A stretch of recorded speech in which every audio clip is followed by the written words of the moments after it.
The red words "access denied" stared back at me, covering a balance of $480,000. I dialed my parents, expecting panic, but my father answered with a terrifying calm, as if he had been waiting for this call. Then the banker spoke. "A power of attorney was just filed by your father." I realized they were not just freezing my assets, they were erasing my right to be myself before 12 o'clock. My name is Emery Parker, and until this morning, I was under the impression that I was a free woman of 34 years. I believed that the life I had built, the career I managed, and the inheritance left to me by my grandmother were unequivocally mine. That illusion shattered at exactly 8:45 in the morning on a Tuesday, dissolved by the pixels of an iPhone screen. I was standing in the kitchen of my apartment, the one I paid for with my own salary, waiting for the coffee machine to finish its cycle. It was a mundane morning. The sun was cutting through the blinds, casting striped shadows across the granite island. I picked up my phone to check my balance. It was a habit, a quick mental check-in before the day began. I tapped the icon for the Brightwell Trust and Savings app. Usually, the Face ID would catch my features. The little padlock icon would unlock, and I would see the comforting blue interface showing my checking account and the separate trust fund line item. Not today. The Face ID icon spun for a second, then failed. I frowned, wiping the screen with my thumb, thinking perhaps a smudge of lotion was interfering with the sensor. I typed in my passcode, the 6 digits I had used for 3 years. The screen shook. The universal digital gesture for incorrect. I typed it again, slower this time, enunciating each tap with the pad of my finger. 1, 9, 8, 9, 2, 4. The screen did not shake this time. Instead, it went white. A second later, a banner unfurled across the top in a shade of red that was aggressive and final. "Access denied." Beneath it, in smaller gray text, was a message that made the coffee turning cold in my stomach feel like ice. "Contact administrator. Your credentials have been revoked." I stared at the word revoked, not suspended, not locked for security, revoked. That was a word used for criminals or children. I felt a spike of adrenaline. That primitive fight or flight response. But I forced it down. It had to be a glitch. Brightwell was a boutique bank, the kind that prided itself on personal relationships. But their app was notoriously finicky after updates. Then the notification banner dropped down from the top of the screen. It was an email from the bank's security team. I tapped it, bypassing the app entirely to open my mail client. The subject line was succinct. Security alert. Access information updated. I opened the email. It was a generic template, the kind generated by a server farm somewhere in a basement. It read, "Dear customer, the login credentials, recovery email, and two-factor authentication phone number associated with your account have been successfully updated. If you made this change, no further action is required." I scanned the bottom of the email, looking for the standard safety net. Usually, these emails included a link that said, "If this was not you, click here immediately." I looked for it. I scrolled down. I zoomed in. It was not there. There was no lifeline. There was no panic button. The system simply assumed that whoever had made these changes had the absolute authority to do so. The system assumed that I, the Emery Parker holding the phone, no longer existed. I rushed to my laptop, sitting open on the dining table. My fingers flew across the keyboard as I navigated to the desktop site. I typed in my username, user not found. I tried to use the forgot password function. I entered my social security number to verify my identity. The screen refreshed instantly. "We cannot process this request. Please contact the primary account holder." I was the primary account holder. I had been since I turned 25, and the trust fully vested in my name. There was no one else. My hand was trembling as I reached for my phone again. My first instinct was to call the bank, but a darker, heavier instinct overrode it. This was not a hacker in a basement in a foreign country. A hacker drains the account and runs. They do not change the administrative privileges to lock you out while leaving the architecture intact. This felt personal. This felt like administrative violence. I pulled up my contacts. I hovered over the name Dad. If anyone knew what was happening with the bank, it would be Graham. He had been the original trustee before I took over. He still banked at Brightwell. Maybe there was a system-wide error affecting the Parker family accounts. I needed him to tell me I was overreacting. I needed him to tell me to breathe. I pressed call. The phone did not even complete the first ring. It was picked up instantly, as if he had been sitting with the device in his hand, staring at the screen, waiting for my name to appear. Emery, Graham said. There was no greeting, no question, just my name, spoken with a flatness that sent a shiver down my spine. It was the tone he used during board meetings, the tone he used when he was firing someone but wanted to sound benevolent. Dad, I said, my voice tighter than I wanted it to be. Something is wrong with my bank account. It says, access denied. I think I've been hacked. I need you to call your contact at Brightwell. There was a pause on the other end. It was not a pause of confusion. It was a pause of patience. The kind a parent gives a toddler who is explaining why they drew on the walls. You haven't been hacked. Emery, he said. His voice was terrifyingly calm, even measured. What I gripped the edge of the granite counter. What do you mean? We anticipated you would react this way, he said. Listen to me. Do not make a scene. Do not call the police. This is an internal family matter. My brain stuttered. The words did not make sense together. React this way. Internal matter, Dad. I cannot access my money, my trust fund, my checking. It is all gone. The app says my credentials are revoked. They aren't gone, he said, dragging out the vowels as if explaining a complex concept to a slow student. They have been secured. We had to step in. Emery, you are not stable, a new voice cut in. It was my mother, Vanessa. She must have been sitting right next to him, likely leaning in toward the speakerphone. Her voice was breathless, laced with that high-pitched, frantic concern she performed so well for neighbors and church friends. Mom, I asked, what are you talking about? We have seen the signs, she said, rushing her words, the stress, the isolation. You are not yourself. You are spiraling. Honey, we could not just stand by and watch you destroy your future.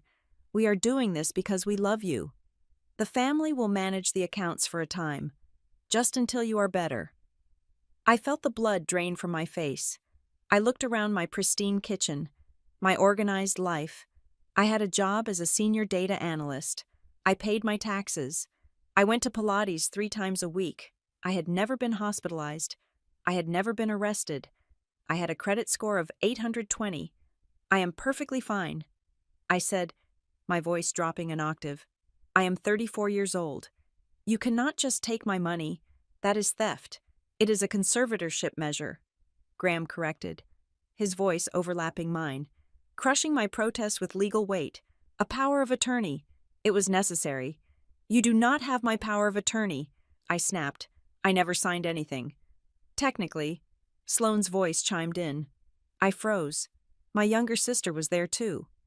The whole family, gathered around the conference table in my parents' study, deciding my fate before I had even finished my morning coffee. Dad is just protecting you from yourself. Sloane said. Her voice held a smirk I could practically hear through the connection. You know you get emotional. You make bad choices when you are emotional. Remember the incident with the caterer? That was 4 years ago, I said, my hand squeezing the phone so hard my knuckles turned white. And I was right. They overcharged us by $2,000. Graham said, you are getting worked up now. This is exactly why we had to act. You are escalating. I closed my eyes. I took a breath, in through the nose, out through the mouth. The realization washed over me like cold ocean water. This was not a conversation. This was a script. They were building a narrative. Every word I said, every rise in my inflection, every accusation I made would be used as evidence of my instability. If I screamed, I was hysterical. If I cried, I was depressed. If I threatened them, I was dangerous. They had locked me out of my money, but they were trying to lock me out of my credibility. I understood then that I was not speaking to my parents. I was speaking to the opposition. I looked at the clock on the microwave. 8:52 in the morning. I needed to be physically present at the bank. I needed to stand in front of a human being who was not related to me. Arguments over the phone were ephemeral. They could claim I said anything. I forced my muscles to relax. I forced my voice to go dead. "Okay," I said. The silence on the other end was heavy. They had expected a fight. They had expected me to beg. "Okay," Vanessa asked. "Suspicious. If you think this is best," I said, lying through my teeth. I was shocked. "But maybe you are right. I have been tired lately." "Exactly," Graham said, the relief audible. He thought he had won.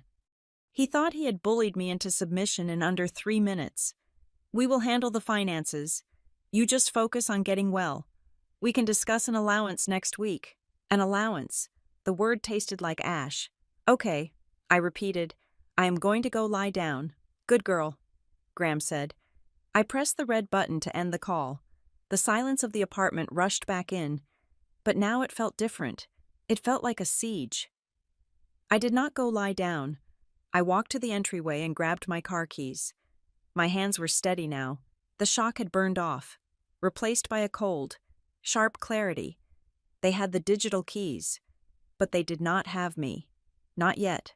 I grabbed my purse, checking for my physical wallet, my driver's license, my passport card, which I kept in the side pocket.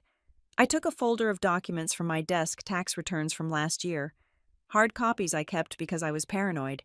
Today, paranoia was my greatest asset. I walked out the door, locking it behind me. I took the elevator down to the garage, ignoring the friendly nod of the doorman. I could not speak to anyone. I felt like if I opened my mouth, the rage would spill out and flood the lobby. I got into my car, a gray sedan that was practical and paid off. I started the engine. The dashboard lit up. I plugged my phone into the console, and the map interface appeared on the center screen. I selected the address for the main branch of Brightwell Trust and Savings downtown. It was a 20-minute drive. I pulled out of the garage, squinting against the morning sun. The city looked normal. People were walking dogs. Delivery trucks were double parked. But my reality had shifted into a parallel dimension where my parents were thieves and my sister was an accomplice. Why today, I asked myself as I merged into traffic. Then I remembered. The quarterly distribution. The trust fund released dividends on the 15th of the month. But the big tranche, the vesting period for the second tier of the principal, was scheduled for today. $465,000 was set to become liquid at 12 noon. Until today, it was principal, locked away in investments. Today, at noon, it became cash, transferable, withdrawal-ready cash. They were not protecting me. They were intercepting a shipment. I gripped the steering wheel. I had to get to the bank before noon. If I could physically identify myself, if I could show them my face and my ID, I could freeze it. I could stop the transfer. My phone buzzed on the passenger seat. I glanced at the screen. It was not a text from my parents. It was not a notification from the bank. It was a standard message interface. But the sender ID was suppressed. Unknown number. I waited for a red light before I looked closer. The message was short. It popped up on the car's display screen, white text on a black background, stark and terrifying. It read, "Don't go to the branch. It's already done." I stared at the screen. The light turned green. Behind me, a horn honked. I pressed the accelerator, my heart hammering against my ribs. Someone was watching. Someone knew exactly where I was going. My parents, Sloan. Or someone inside the bank. "It is already done." "No." I whispered to the empty car. "It is not done. It is not noon yet." I drove faster, weaving through the morning traffic. I did not care about the speed limit. I did not care about safety. I was a woman erased, racing to prove I still existed before the clock struck 12. The line between family drama and financial homicide had been crossed, and I was the target. The downtown branch of Brightwell Trust and Savings was designed to smell like old money. It was a scent composed of leather polish, conditioned air, and the specific dusty silence of thick carpet absorbing the sound of Italian loafers. I walked through the revolving glass doors and felt the atmosphere hit me like a physical wave. Usually, this silence was comforting. It was meant to signal stability. It was meant to say that the volatile world outside did not matter here because inside these walls, wealth was preserved in amber. Today, the silence felt complicit. I bypassed the main teller line. The tellers were for people depositing paychecks or buying cashier's checks. I walked straight to the glass partition that separated the general lobby from the private wealth management offices. The receptionist, a woman named Deborah, who had known my face for 5 years, looked up. She offered a practiced smile that did not quite reach her eyes. The kind of smile you give to a client who might be important or might be a nuisance, depending on their balance. "I need to see a banker immediately." I said. I did not return her smile. I did not ask how her weekend was. Deborah hesitated, her fingers hovering over her keyboard. "Do you have an appointment, Ms. Parker?" I said, "But if I do not see someone in the next 5 minutes, I will be causing a scene that will make your security guard very uncomfortable." Deborah blinked. She saw something in my face. It was not hysteria. It was the cold, hard geometry of desperation. She picked up her phone and dialed a 3-digit extension. She murmured something low, nodded, and then hung up. "Mr. Mendez is available," she said. "Third door on the left." I walked past her without saying thank you. Jared Mendez was new to my account, but I knew the type. He was in his late 40s, wearing a suit that cost more than my first car, and he had the tired, cynical eyes of a man who had spent 2 decades watching rich families tear each other apart over decimal points. He did not stand up when I entered. He just gestured to the leather chair opposite his desk. "Close the door, please," he said. I pushed the heavy oak door shut until it clicked. The room was soundproofed. I sat down and placed my driver's license and my passport card on the mahogany desk. I did not wait for him to ask. "My account is locked," I said. "The app says access denied. My parents told me 10 minutes ago that they have taken control of my assets. I want to know how that is possible when I'm sitting right here, fully competent and very much not consenting to this." Jared looked at the IDs. He did not pick them up.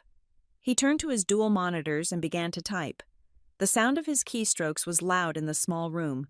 He typed for a long time. Then he stopped. He did not look at me. He stared at the screen, his expression unreadable.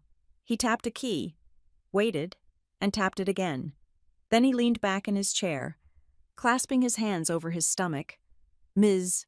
Parker," he said, his voice devoid of any customer service warmth. It was pure procedural steel. "Your digital access was revoked at 8:30 this morning. The credentials were reset by the administrator." "I am the administrator," I said. "Not anymore," Jared said. He turned the monitor slightly so I could see the edge of the interface. There was a red banner across the top of my file.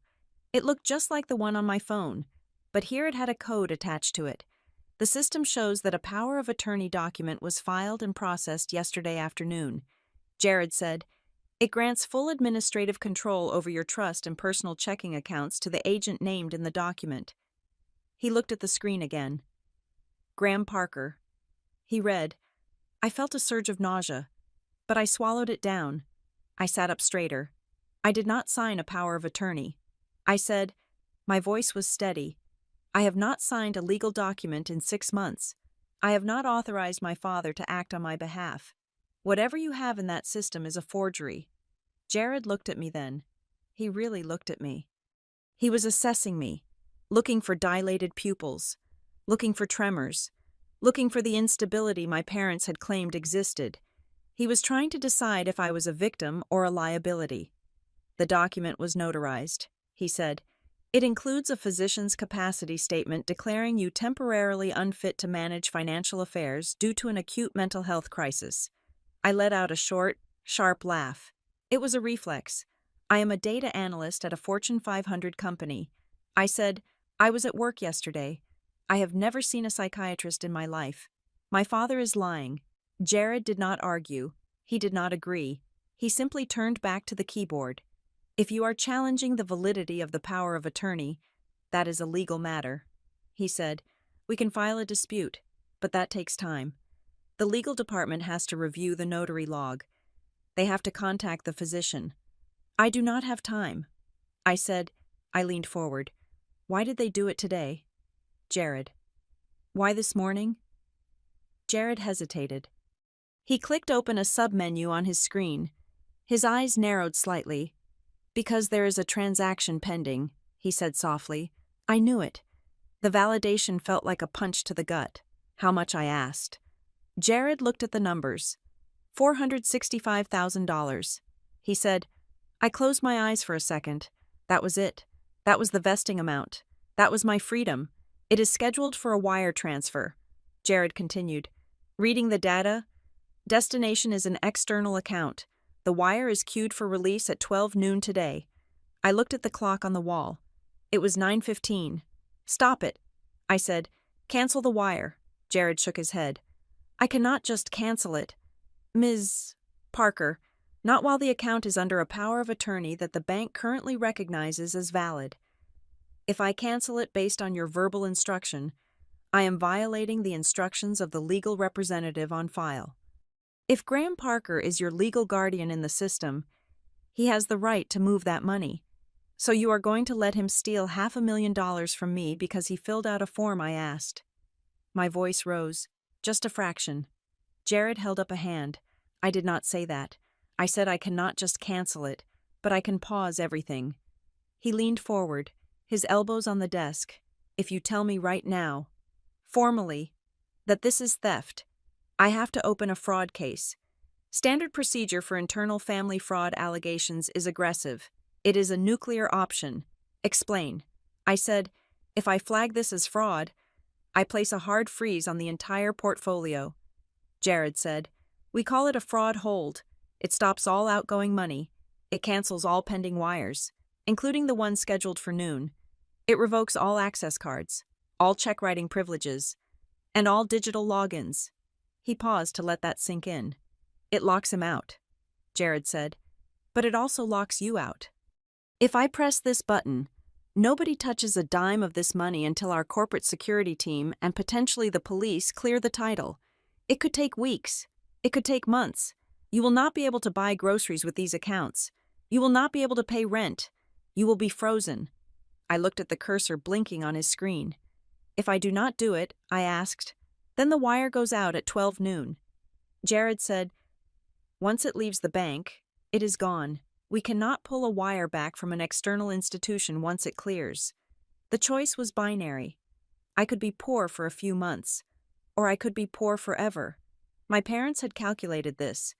They thought I would be too scared to freeze my own life. They thought I would try to negotiate, try to plead with them, and while I was busy crying on the phone, the clock would tick past noon. They underestimated how much I hated losing. Do it, I said. Jared looked at me, verifying my intent. You understand what this means? He asked.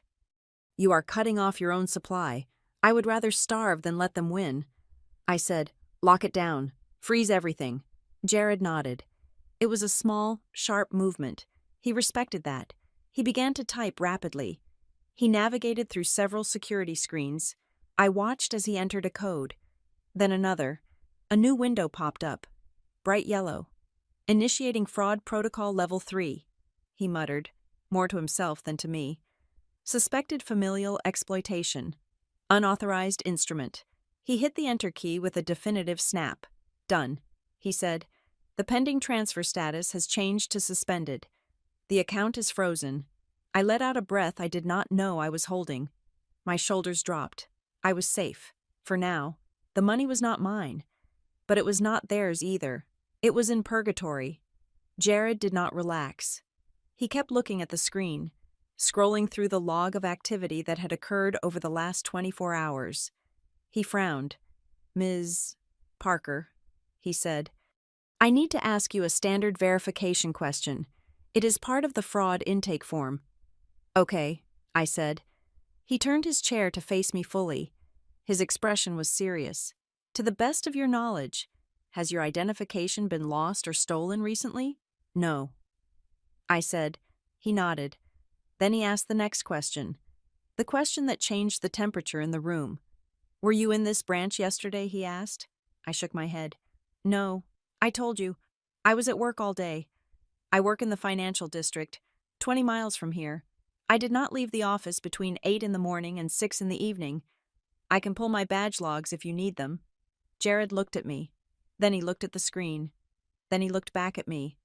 That is strange, he said slowly. Why? I asked. A cold prickle of unease started at the base of my neck.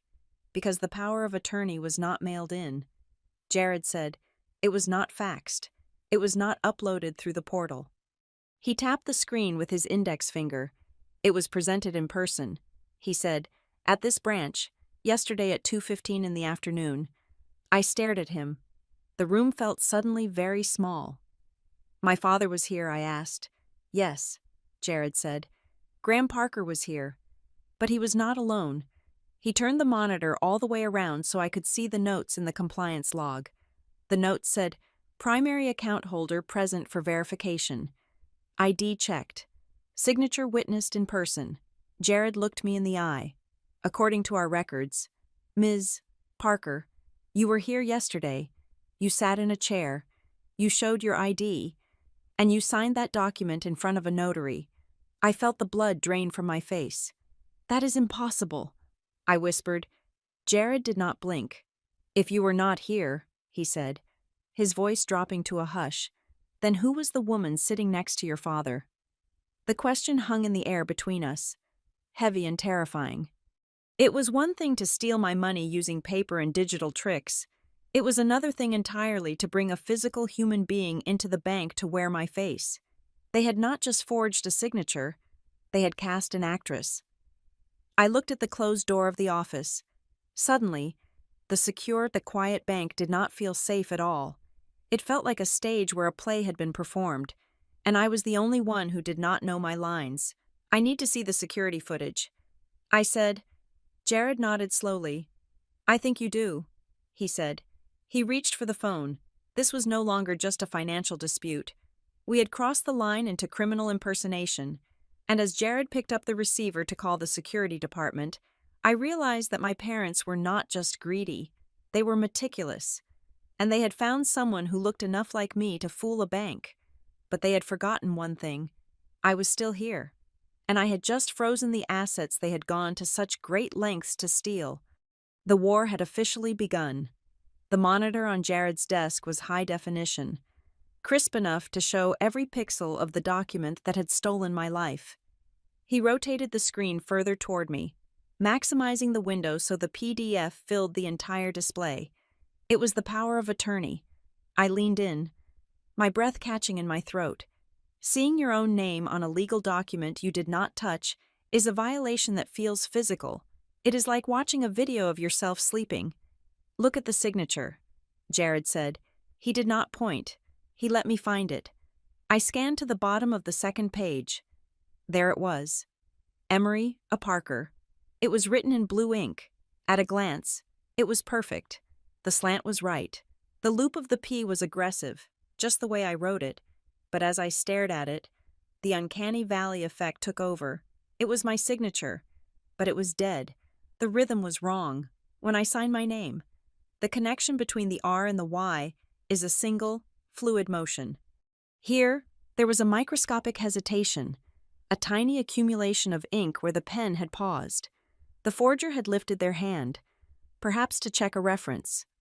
Before completing the stroke, it was not a signature written by muscle memory. It was a signature that had been drawn. That is close, I whispered. That is terrifyingly close. It is good enough to pass a teller who sees 100 signatures a day, Jared admitted. But look at the notary seal. He scrolled down. The stamp was there. State of New York. Commission expires 2026. The name on the stamp was vague, smudged slightly in the scanning process. But the signature of the notary was clear. We will run the notary's commission number, Jared said. But this is the part that legally allowed us to bypass your two-factor authentication. He opened a second file. This one was on letterhead.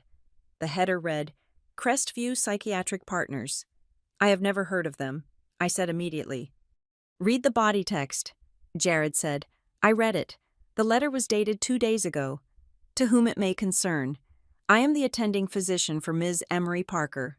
This letter is to certify that Ms. Parker is currently under my care for an acute episode of manic psychosis and financial disorientation. Due to her current state, she lacks the capacity to make informed financial decisions or manage her estate. It is my medical recommendation that her appointed agent be granted immediate emergency access to stabilize her affairs. Signed, Dr. Aris Thorne, M.D. I felt the blood pound in my ears. Financial disorientation. It was a term designed to sound clinical but meant absolutely nothing. It was a phrase invented to scare a banker. I am not manic, I said, my voice low and dangerous, and I certainly do not have financial disorientation. I manage datasets for a living. Jared nodded. He did not look surprised. The letter references an attachment, he said, the HIPAA release form. He clicked to the next page, and that was where they slipped. The document had been faxed. Modern banking is almost entirely digital, but the legal and medical worlds still cling to fax machines for verified transmission. At the very top of the PDF, in the thin margin that most people ignore, was the TTI, the Transmit Terminal Identification. It was the digital stamp of the machine that had sent the document. Jared zoomed in on the header. It showed the date, the time, and the sending number. Do you recognize this number? Jared asked. I looked at the digits. The area code was local. The exchange was familiar. I focused on the last 4 digits. 4492. My stomach dropped. I knew that number. I had memorized it when I was 10 years old. It was the landline that sat on the antique oak desk in my mother's sunroom. It was the line she used for her garden club calls and her charity auctions. That is my parents' house, I said. The words tasted like copper. That is not a doctor's office. That is my mother's fax machine. Jared's eyes narrowed. Are you certain? He asked. I pulled out my phone. I opened my contact card for Mom. I held the screen up to his monitor. The numbers matched perfectly. Home fax ending in 4492. They did not even try to hide it. I said, they faxed a fake doctor's note from their own living room. They thought nobody would check the header. It was arrogance. Pure, unadulterated arrogance. Vanessa Parker believed she was untouchable. She believed that if she presented a document on nice paper with a medical logo, the world would simply bow down and accept it because she was Vanessa Parker. She did not think a banker would zoom in to 400% magnification. Jared typed a note into his file. Source of medical documentation conflicts with provider letterhead, he muttered as he typed. Document originated from a residential line associated with the beneficiary of the power of attorney. He stopped typing and looked at me. This changes the narrative. Ms. Parker, this is not just a dispute about capacity. This is wire fraud manufacturing. He clicked on one last file. This is the ID they used to verify your identity when the document was uploaded for initial review, before they came in person. He said, the image popped up. It was a scan of a driver's license. My face looked back at me, but it was a younger version. My hair was longer. My cheeks were rounder. That license expired 3 years ago. I said, I looked closer at the scan. There was a scratch across the laminate over my chin. I remembered that scratch. I had dropped my keys in a parking lot in 2019. I thought I lost this. I said, I got a replacement. I must have left the old one in a file cabinet at their house when I moved out. Jared pointed to the edges of the image. Look at the background. He said, the license had not been scanned on a flatbed scanner. It had been photographed. You could see the grain of a wooden table underneath it, and in the very corner of the frame, just barely visible, was the edge of a coaster. A cork coaster with a floral pattern. I have those coasters. I said, I gave them to my mother for Christmas. Jared sat back. So, we have a fake doctor's note faxed from your mother's house and an expired ID photographed on your mother's table, used to authorize a power of attorney that you say you never signed. He looked at the door. I need to get the branch manager, he said. This is above my pay grade. He picked up his desk phone and dialed an internal extension. "Renee," he said, "I need you in Office 3. Now, yes, it is a code red on the Parker Trust." 2 minutes later, the door opened. Renee Talbot did not look like a bank manager. She looked like a corporate attorney who had decided to work in retail banking for the thrill of the hunt. She was tall, wearing a charcoal suit that was tailored to within an inch of its life. Her hair was a silver bob, sharp enough to cut glass. She walked in, closed the door, and looked from Jared to me. The air in the room changed instantly. The customer service veneer evaporated. Renee was not here to offer me coffee. She was here to assess liability. Jared gave her the 60-second summary. He showed her the signature. He showed her the fax header. He showed her the floral coaster in the ID photo. Renee listened without interrupting. She did not gasp. She did not shake her head. She stood perfectly still, absorbing the disaster. When Jared finished, she turned to me. "Ms. Parker," she said. Her voice was cool, efficient. "I am going to ask you 3 questions. Your answers will determine whether I call the police or whether I call our legal department to escort you out." I nodded. "Ask them." 1, Renee said. "Did you, at any point, verbally or in writing, express to your parents that you wanted them to help you manage your finances?" "No," I said. 2. Have you been under the care of a doctor, Aris Thorne, at any point in the last 5 years? "No," I said. "I have never met a doctor, Aris Thorne." 3, Renee said. She leaned in slightly. "Are you currently under the influence of any medication, narcotics, or under duress from a third party to be here right now? I am here because my app said access denied." I said, "I am sober, I am furious, and I am alone." Renee held my gaze for a long 5 seconds. She was looking for the lie. She did not find it. "Okay," she said. She turned to Jared. "Keep the fraud hold. Elevate it to level 4. That means no overrides from any other branch. If Graham Parker walks into a branch in Miami, I want the screen to flash red." She turned back to the screen. "Seal the upload trail."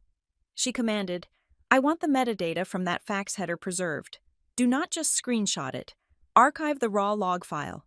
If this goes to court, that timestamp is our smoking gun." Then she looked at the doctor's letter again.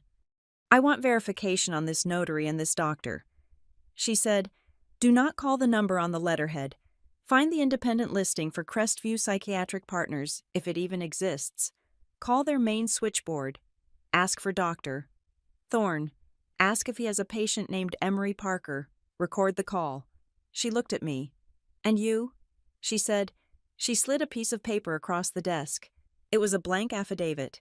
"This is a sworn statement of unauthorized activity." Renee said, "It is a legal instrument. If you sign this, and it turns out you are lying, you are committing perjury and bank fraud. You will go to prison." I picked up the pen. It was a heavy black ballpoint, but, Renee continued, "If you sign this, it gives me the authority to tell your father to go to hell if he calls back. It legally indemnifies the bank for freezing the funds against the instructions of the power of attorney." She tapped the paper. "I need you to write a statement. Keep it short. Keep it factual." I clicked the pen. I did not hesitate. I wrote in block letters, pressing down hard enough to indent the paper. I did not sign the power of attorney dated January 25th. I did not authorize Graham Parker or Vanessa Parker to act as my agents. I have not been hospitalized. The medical documentation provided is fraudulent. I signed my name at the bottom, the real signature, the one with the fluid connection between the R and the Y, the one that flowed like water, not like a drawing. I pushed the paper back to Renee. Renee picked it up. She looked at the signature on the paper, then she looked at the signature on the screen. The difference was subtle to an amateur, but to her, it was screaming. "Okay," she said. She handed the paper to Jared. "Scan this. Attach it to the case file." She looked at me, and for the first time, her expression softened just a fraction. It was not pity. It was the look of a general acknowledging a soldier in the trenches. "We are going to lock this down," Renee said, "but you need to understand something. Ms. Parker, we are blocking the money. That means your parents are going to find out within the hour. When that wire does not hit at 12 noon, they will know you are here. Let them know. I said. Renee nodded. Jared, she said, check the security cameras again. I want a clear shot of the woman they brought in yesterday. If we are going to claim impersonation, I need a face. Jared clicked into the security archive. I sat back in the leather chair. The affidavit was signed. The line was drawn. I had just formally accused my parents of a felony. There was no going back to Sunday dinners after this. There was no going back to polite texts about holidays. I had just nuked the bridge, and I was standing on the edge of the crater, waiting for the fallout. My phone buzzed in my pocket. I ignored it. I watched Jared navigate the camera interface. Accessing lobby camera 2. Jared said. Timestamp 14:15. The video feed loaded. It was grainy, but clear enough. I saw the revolving doors spin. There they were. Graham in his tan trench coat, Vanessa in her navy blazer. They walked with purpose. They looked like the perfect power couple. And walking between them, slightly behind, was a woman. She was wearing a long coat and a scarf wrapped high around her neck. She had large sunglasses on. Her hair was the same color as mine, pulled back in a low bun, the way I often wore it for work. Pause, Renee commanded. Jared hit the spacebar. Zoom in on the subject, Renee said. The image pixelated as Jared zoomed in. The woman was keeping her head down.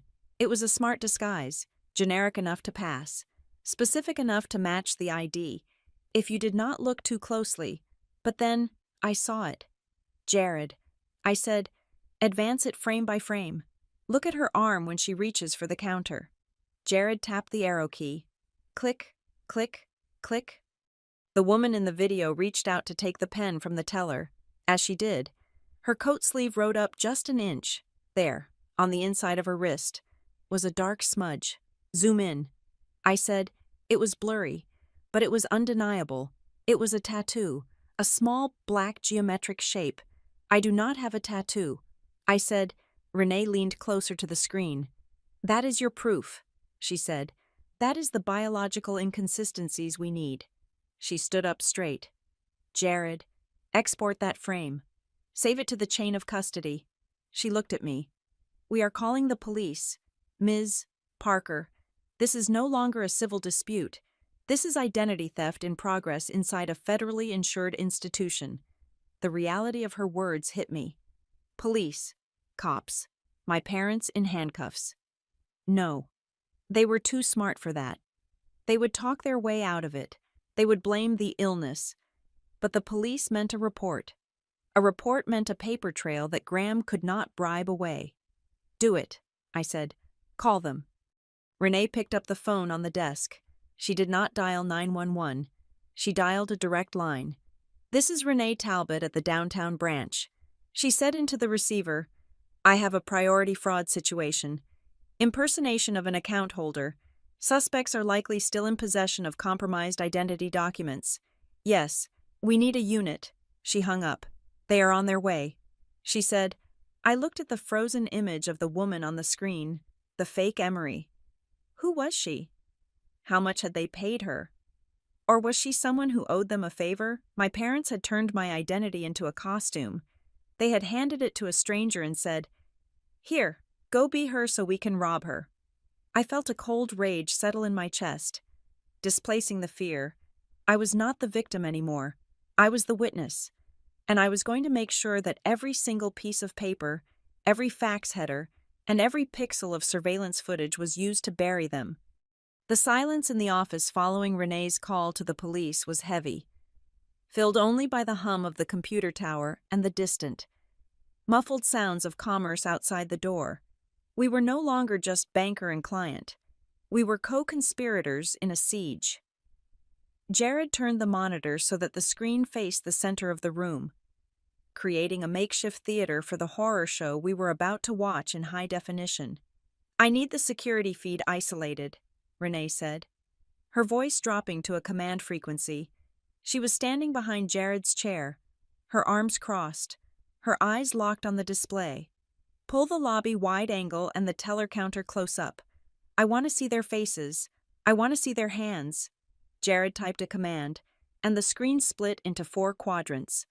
The footage rewound, the digital time code in the corner spooling backward until it hit 14:15 yesterday. There they were. Seeing my parents on a security camera felt like watching a nature documentary about predators stalking a watering hole. They did not look nervous. That was the first thing that struck me. A blow to the chest that stole my breath. Criminals are supposed to look anxious. They are supposed to check over their shoulders. Graham and Vanessa Parker looked like they owned the building. My father, Graham, was wearing his signature tan trench coat, unbuttoned to reveal a crisp suit.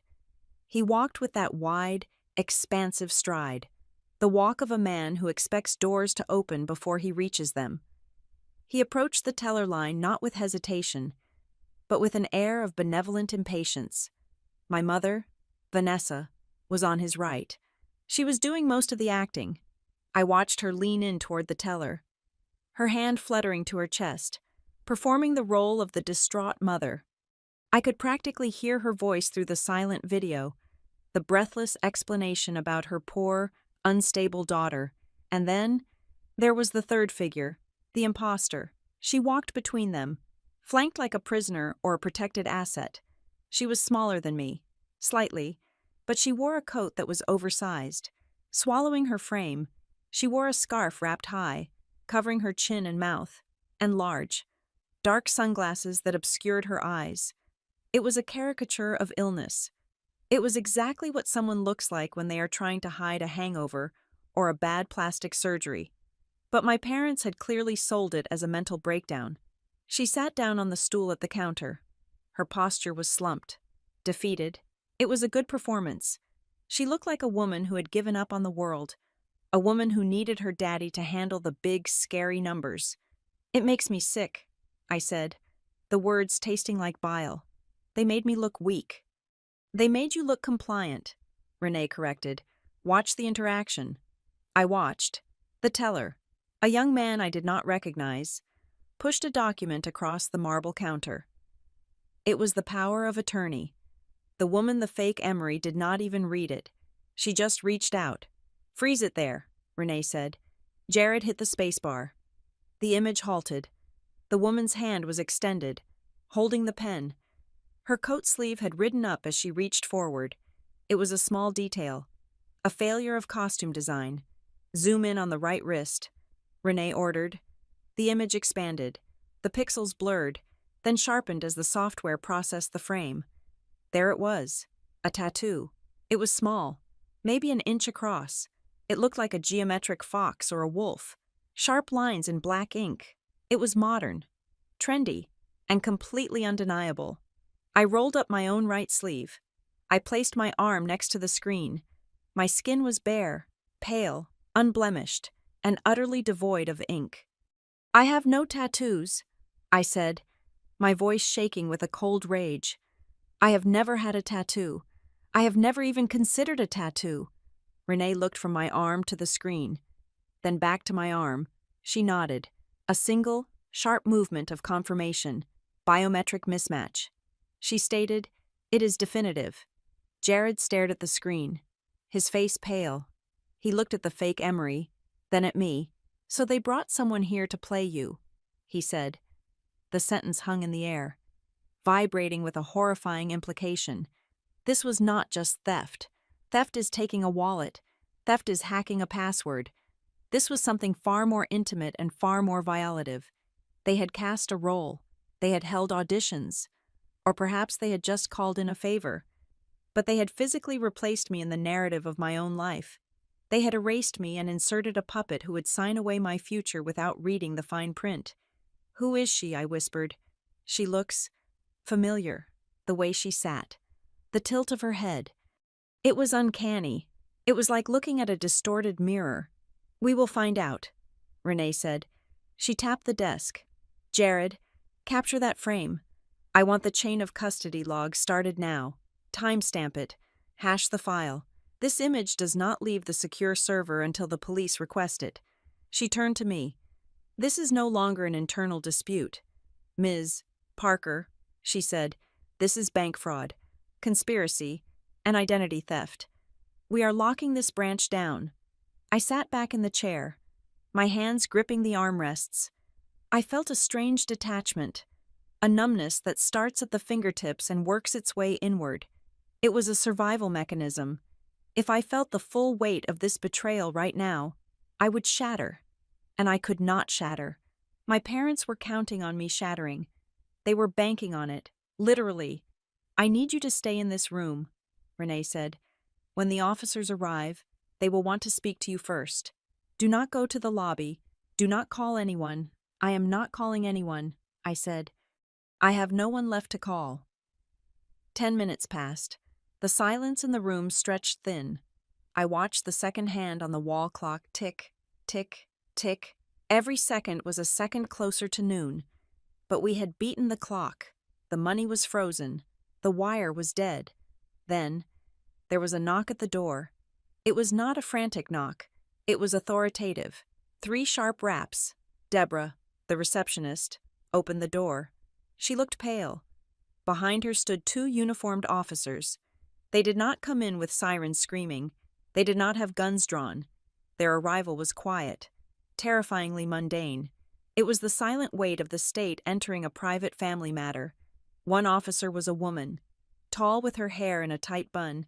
The other was a man, older, with a notebook already in his hand. "Ms. Talbot," the female officer asked, looking at Renee. "I am Renee Talbot, branch manager. This is the victim, Emery Parker." The word victim hit me hard. I had never been a victim. I was a survivor. I was a fighter. I was a data analyst.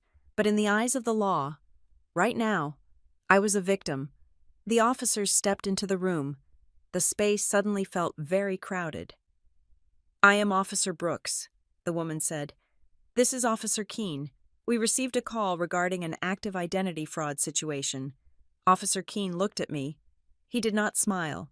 He looked at my face, then glanced at the paused image on the screen, seeing the resemblance, seeing the ghost my parents had conjured. I kept my face perfectly still. I crossed my legs. I folded my hands in my lap. I knew exactly what my parents were telling people right now. They were telling the family friends, the pastor, maybe even my boss, that Emery was having a breakdown, that Emery was hysterical, that Emery was manic. If I cried now, I proved them right. If I screamed, I proved them right. I had to be the sanest person in the room. I had to be colder than the bank vault downstairs. "Officers," I said, my voice level and clear. "Thank you for coming. My parents have attempted to liquidate my trust fund using a forged power of attorney and an imposter. I have the evidence on this screen." Officer Brooks blinked. She had likely expected a crying woman. She had likely expected a family domestic dispute with yelling and tears. She did not expect a briefing. She stepped forward, pulling a pen from her tactical vest. "Start from the beginning," she said. But before I could speak, before I could lay out the timeline of the facts and the fake doctor, my phone buzzed against the mahogany desk. It was a single, short vibration, a notification. I glanced down. I should have ignored it. I should have focused on the police. But the screen lit up, and the message was visible. It was an automated alert from the United States Postal Service. "Informed delivery." I read the text preview. "Change of address request confirmation." My heart hammered against my ribs. I tapped the notification, opening the details. "Your mail forwarding request from your current address to 104 Oakwood Lane has been processed. Effective immediately. 104 Oakwood Lane. My parents' house. They were not just taking the money. They were redirecting my entire existence. They were rerouting my bank statements, my legal notices, my bills, everything to their house. They were trying to blind me. They wanted to make sure that when the bank sent the letter saying access denied, it would land in their mailbox, not mine. They wanted to intercept the warnings. I looked up at Officer Brooks. I held up the phone. "They just changed my mailing address," I said. My voice was deadly quiet. "They are doing it right now. While we are sitting here." Jared typed furiously on his keyboard. "I see it," he said. "System update just came through. Address on file changed to the Oakwood Lane residence. Officer Keene stopped writing. He looked at Officer Brooks. "That is mail fraud," Brooks said. "That is federal." Renee crossed her arms. "It seems they are not done," she said. "No," I said. I stood up. The adrenaline clarifying my vision until everything was sharp edges and bright light. "They are not done. They think I am at home crying. They think they have won." I looked at the camera footage again, at the fake Emery signing my life away. "They have no idea I am the one locking the doors." I said. The notification on my phone faded to black, but the damage was done. The war was not just about a bank account anymore. It was about the fundamental right to be me, and they were systematically stripping it away, layer by layer. Officer Brooks looked at me. "Ms. Parker," she said, "we need to take a statement, and then we need to secure this facility." I sat back down. "I am ready," I said. The game had changed. It was no longer a defense. It was a counterattack, and I had the biggest weapon of all, the truth, recorded in high definition, time-stamped, and watched by the law. Officer Maya Brooks did not sit down. She stood at the edge of Jared's desk, her notepad open, her pen hovering over the paper with a practiced readiness.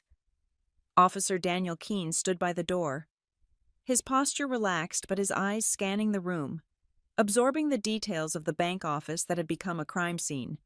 The air conditioner hummed, a low drone that underlined the silence between my statement and their questions. "We need the timeline." "Ms. Parker," Brooks said. Her voice was not unkind, but it was stripped of any social pleasantries. "Keep it chronological. Facts only." I took a breath.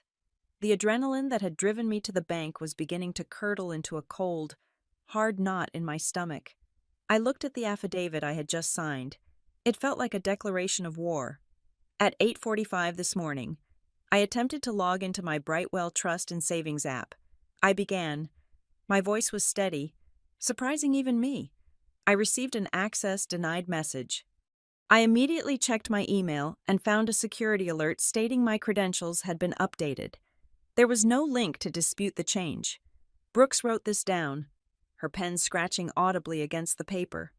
"I called my father, Graham Parker, at 8:52. I continued. "I put him on speaker. Both my parents were present. My father admitted that they had taken control of the accounts. He used the phrase family management. My mother, Vanessa Parker, stated that I was unstable and that they were acting to protect me." "Did they mention a legal mechanism?" Keene asked from the door. "Yes," I said. "They claimed they had a power of attorney." I pointed to the screen where the forged document was still displayed. "That document is a forgery." I said, "I did not sign it. The medical letter attached to it claims I am under the care of a doctor, Eris Thorne, for manic psychosis. I have never met this doctor.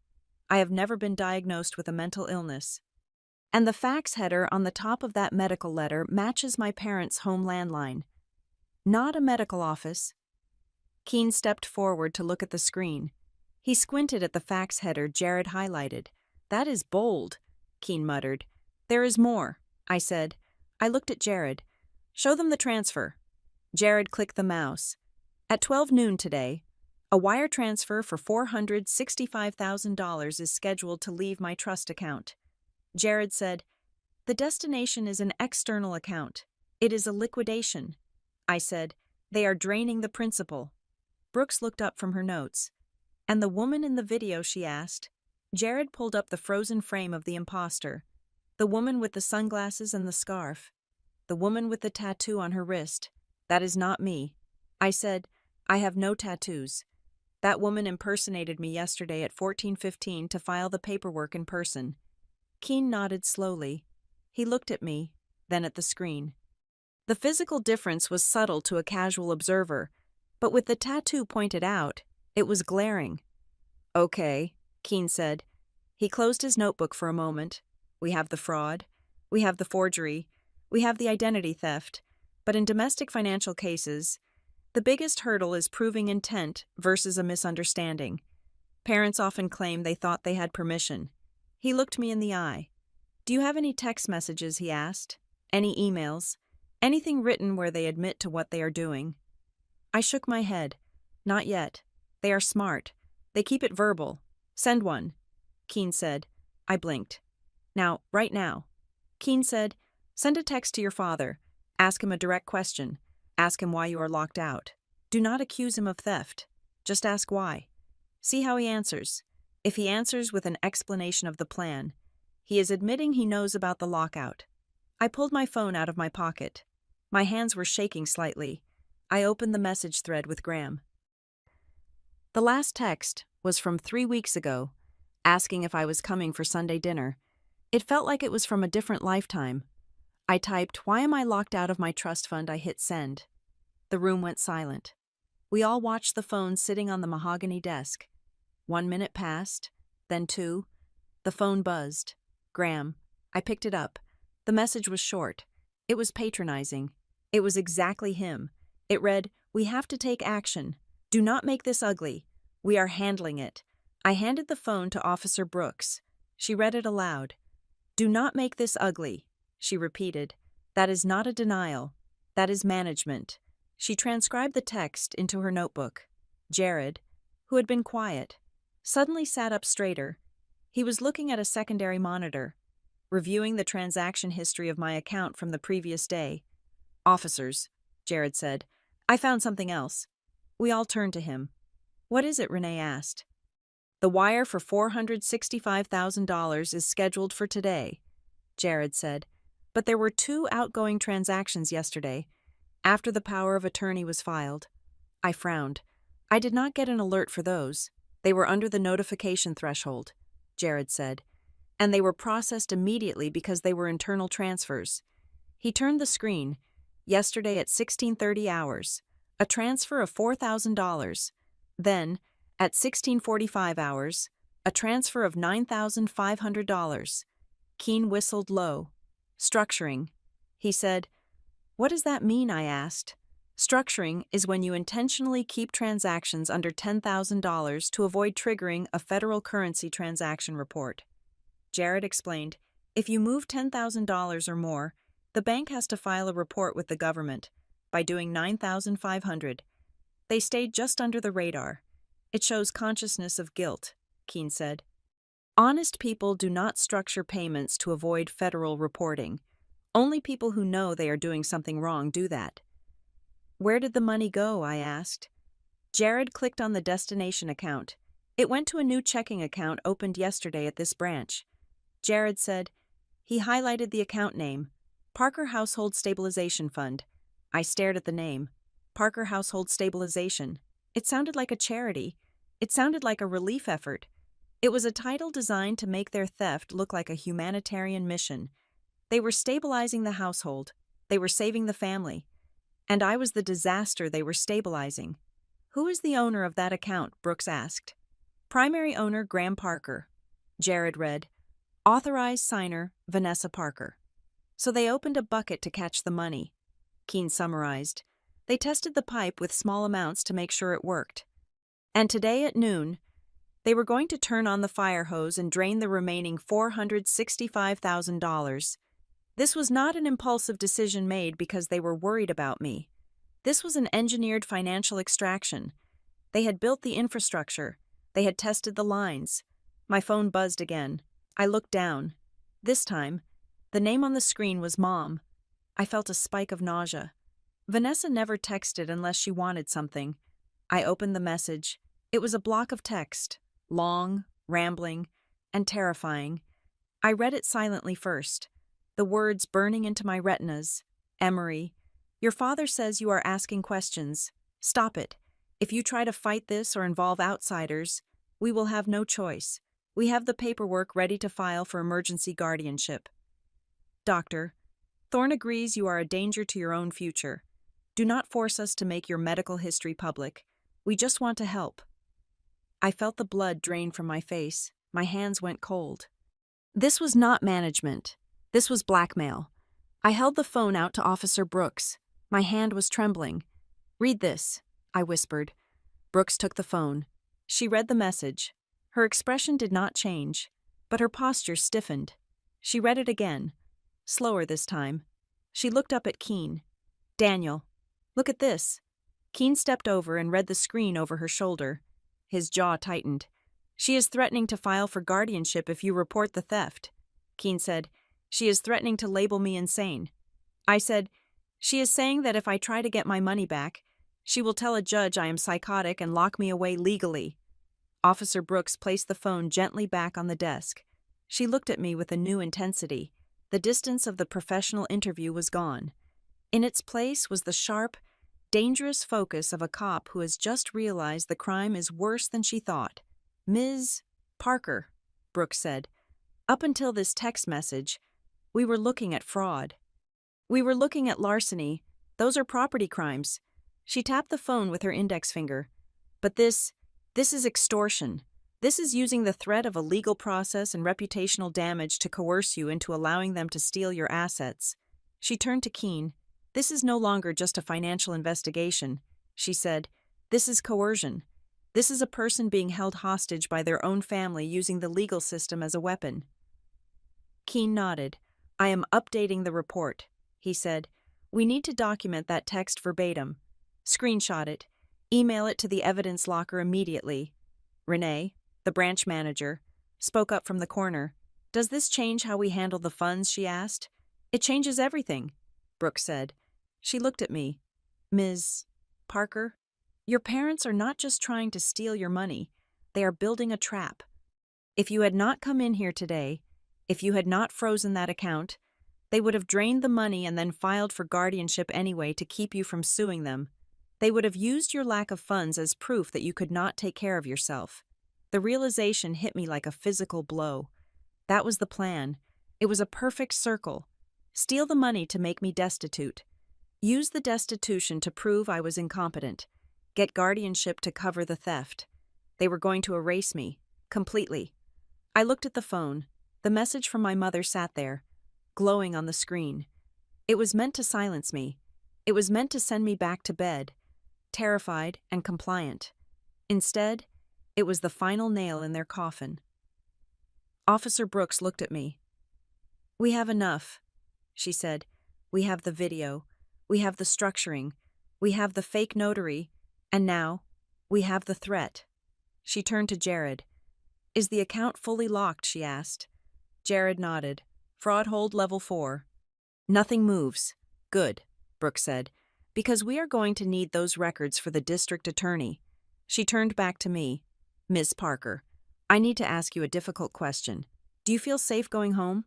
I thought about my apartment. I thought about the spare key my parents had. I thought about the text message. No. I said, I do not.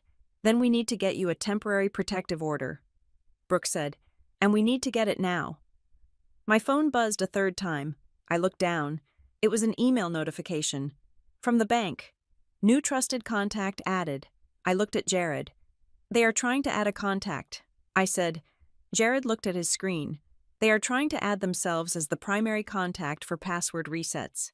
He said, they are trying to cut you off from the recovery process. Let them try, Renee said, her voice like ice. They are pushing buttons on a dashboard that is already disconnected. Every click they make is just another line of evidence in the audit log. I looked at the officers. I looked at the bankers. I was surrounded by strangers who were fighting for me harder than my own blood. Let's finish the statement, I said. I want every word recorded. I want them to know that when they threatened to burn my life down, I was the one holding the match. Officer Keen flipped to a fresh page in his notebook. Go ahead. Ms. Parker, he said. I began to speak, and this time, my voice did not shake. I told them everything. And as I spoke, I watched the red access denied banner on the screen, knowing that soon, the only people who would be denied access were Graham and Vanessa Parker. The static of the police radio on Officer Brooks' shoulder burst into the silence of the office, shattering the momentary calm we had achieved. It was a sharp, mechanical sound, followed by the dispatcher's voice, tinny and distorted but loud enough for everyone in the room to hear. Dispatch to Unit 4 Alpha. We have a priority call for a welfare check. Caller identifies as parents of the subject. They state the subject is currently experiencing a manic episode, is delusional, and is at high risk of financial exploitation by strangers. Address provided is. The dispatcher read out my address, my apartment, the place where I slept, the place where I thought I was safe. Officer Brooks reached up and keyed her radio. 4 Alpha copy. We are currently with the subject at the downtown branch of Brightwell Trust. Subject is secure and lucid. Disregard the welfare check. We are treating this as a false report filed to harass. She lowered her hand and looked at me. Her expression was grim. They are trying to SWAT you, she said, not with a SWAT team, but with a psychiatric intervention. They want a patrol car to show up at your house, find you agitated, and drag you to a hospital for a 72-hour hold. I felt a cold sweat break out on the back of my neck. I understood the game immediately. It was not about checking on my safety. It was about generating a police report number. If they could get a police report saying officers were dispatched for a welfare check because of mental instability, they could attach that report to their guardianship petition. It did not matter if the police found nothing. The existence of the call itself was the evidence they needed to paint a picture of a family in crisis. It is a paper trail, I said, my voice sounding hollow in the small room. They are manufacturing a history of instability. They want a judge to look at the timeline and see a pattern of concern. Officer Keene nodded. It is called establishing a baseline, he said. They call today, they call tomorrow. By Friday, they have 3 logged calls regarding your mental health. To a family court judge who does not know you, it looks like a spiraling crisis. I looked at Renee. Can they access the account, I asked. Can they use this police call to override the freeze? Absolutely not, Renee said. She turned to her computer, but we are going to double lock the doors. She typed a series of commands, her fingers moving with aggressive speed. I am placing a verbal password on the account, she said. This is an old school protocol, but it is effective. Even if someone comes in with a court order, even if someone comes in with your ID, they cannot access information or authorize transactions without this word. It overrides biometric data. It overrides signatures. She looked at me. Pick a word, she said. Something that cannot be guessed. Not a pet's name, not a street name, something random. I thought about it. I needed a word that my parents would never associate with me. A word that belonged to a part of my life they did not know existed. Tarmac, I said. Tarmac, Renee asked. Yes, I said. Like the airport runway. Tarmac. Renee typed it in. Done, she said. Unless the person says tarmac, the screen stays black. I stood up. The police officers had my statement. The bank had the fraud hold, but I was still on the defensive. I was reacting to their moves. I needed to start making moves of my own. I need a lawyer, I said. A real one, not a family friend, not someone my father plays golf with. Officer Brooks ripped a page from her notebook and handed it to me. We cannot recommend counsel, she said. But in cases of elder abuse and financial exploitation, the firm of Holloway and Crane is who we usually see on the other side of the courtroom. They are vicious. I took the paper. Holloway and Crane. I need to make a call, I said. I stepped out of the office into the hallway. Leaving the door slightly ajar so the officers could still see me, I dialed the number for Holloway and Crane. It rang twice. Holloway and Crane. Legal intake. My name is Emery Parker. I said, my parents have forged a power of attorney to liquidate my trust fund. They are currently attempting to file for guardianship to cover the theft. I have police and bank security securing the evidence right now. I need representation immediately. There was a brief pause. The intake specialist likely heard the tremor of adrenaline in my voice, but also the precision of my facts. Hold for Mr. Crane, she said. 30 seconds later, a deep, gravelly voice came on the line. This is Elias Crane. You have 60 seconds to convince me this is not a domestic squabble. It took me 45 seconds. I told him about the fax header, the fake doctor, the structuring of the transfers, the welfare check that just came through dispatch. When I finished, there was a silence on the other end. Stop talking, Crane said. I am taking the case. Here is what you are going to do. I grabbed a pen from my purse and leaned against the wall. Writing on the back of the police note. First, Crane said, his voice sharp and commanding, you are going to instruct the bank to preserve all surveillance footage, not just the clips they found. I want the parking lot feeds. I want the exterior cameras. I want to know what car that imposter got into. Second, he continued, we are hiring a forensic document examiner. I do not care what the bank says. I want an independent expert to certify that signature is a forgery. We need a sworn affidavit from an expert witness before your parents even file their petition. Third, and this is the most important part, Crane said, you need an alibi, not a vague one. I need undeniable, digital proof of your location at 14:15 yesterday. Where were you? I was at work. I said, Cedarline Data Systems. Does your building have secure entry? Crane asked. Yes, I said. We have badge readers at the lobby turnstiles, the elevators, and the suite doors. Get the logs, Crane ordered. Do not ask for them nicely. Demand them. If you were swiping into a secure server room at 2:15, you could not have been signing a document at a bank 20 miles away. Physics is our best defense. I hung up the phone with a plan. I walked back into the office. I need to call my company. I said to Renee, I need my badge access logs. I dialed the internal number for Cedarline's security office. I knew the head of security, a man named Marcus. We had worked together on a data compliance project last year. Security. Marcus speaking. Marcus, it is Emery Parker. I said, I have an emergency. I need a raw export of my badge activity for the last 48 hours. I need it emailed to my personal address immediately. It is a legal matter.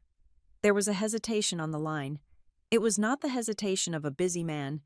It was the hesitation of a man who knows something he does not want to say.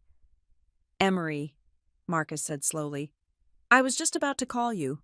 Why, I asked. A knot of dread tightened in my stomach. We had a call, Marcus said.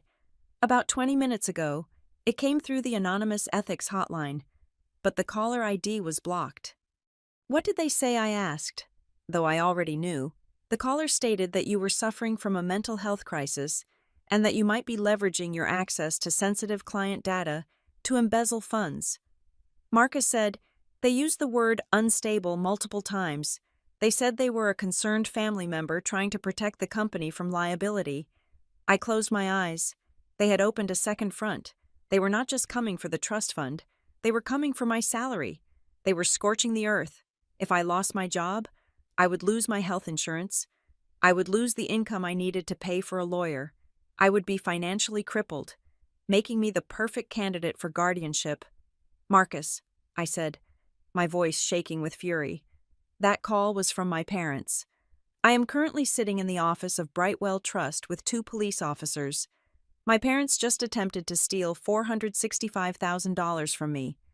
They are trying to get me fired so I cannot fight them in court.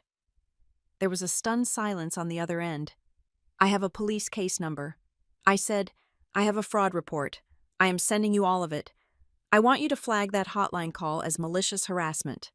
Okay, Marcus said, his voice shifting from suspicious to protective. Send me the case number. I will pull your logs myself.